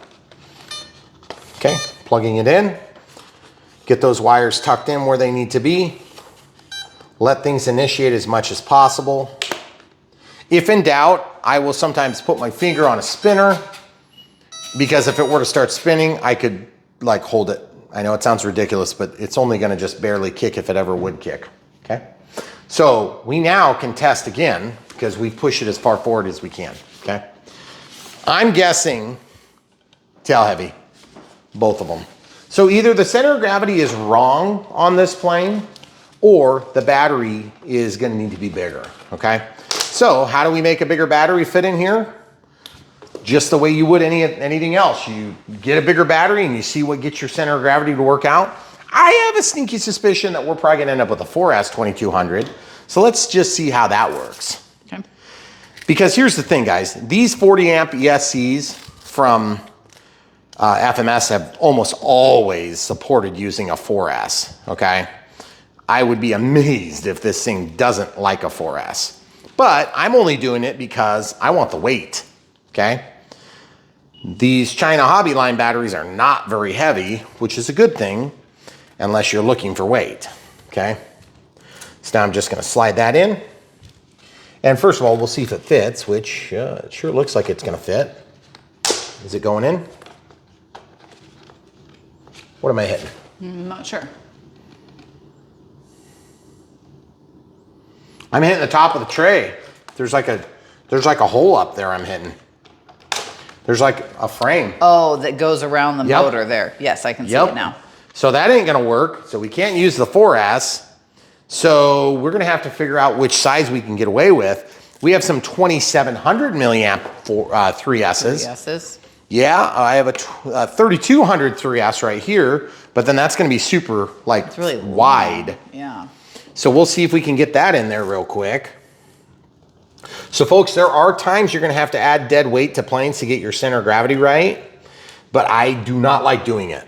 And I will put a bigger battery over adding dead weight, almost always. Not always, but almost always. Or the CG is wrong. Yeah, but I doubt it's that wrong. I doubt it's that wrong. Okay, so that's going in. It's fighting because the Velcro is wanting to catch on either side. So we got to try 2700. We'll come right back with the 2700. So we got a Smart Pack 2200 4S. This is a little bit thinner than the China Hobby line, but it is a Gen 2. So we'll lose our lead for the balance lead, which is a bummer. And I'm just trying to slide this down there. And yes, this is letting me get it in there. Okay, so throttle cuts on again. This happens to be 50C. This plane calls for a 25C, so we got plenty of power. It's gonna be real punchy. In fact, it's a little bit too much power because we're 4S. Now, 4S is not necessarily, or by standard, interchangeable. We just have done it a lot on this particular plane, this type of lineup, okay? So again, this is for a 4S plane. You'd be totally fine on a 4S battery, but this is a 3S plane and that's why there's question. Okay, so we're still tail heavy. I'm kind of wondering if maybe this is going to be one of those planes where we just fly it and we hope for the best, because I just don't know if I necessarily agree. But I have been wrong, and there have been a few planes over the years that are like this. Namely, an E-flite P47 that we had years ago did the same thing. You had to squish a bunch of weight up in there to get it to fly. And it's possible. In fact, look inside of that nose. Look inside of that nose. Show the people what's in there. Look at that. What do you see? Is there a weight clear up at the front already? That's a giant weight. Yeah. Yep. So what that tells me is that they knew that there was going to need to be some weight. They just didn't put enough in there to match up with the batteries that we have at our discretion. Right. Okay. So my other option is I can try going a little bit bigger, like a 3200 3S, and I can omit the tray. This is another way that you can sometimes get away with getting the CG right. Doesn't always work, but there are ways to make this work so that it's safe and it's going to actually hold. But I don't know if this is going to be it. Okay, so we're just going to try this, throw caution to the wind, until such a time as we know that it's going to reach and work. Okay, so I'm going to just tuck this lead.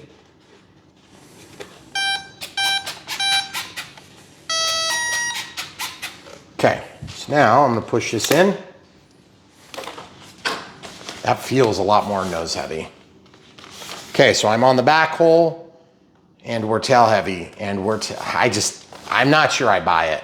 Yeah. Guys, this is probably one of those times where either the mark is just straight up wrong, or they're wanting it to be something it's never going to be without adding a bunch of nose weight. So I'm not putting a 5,000 milliamp hour battery in here to get it to balance. That's just ridiculous. So I think what we're going to probably do is we're just going to throw caution to the wind.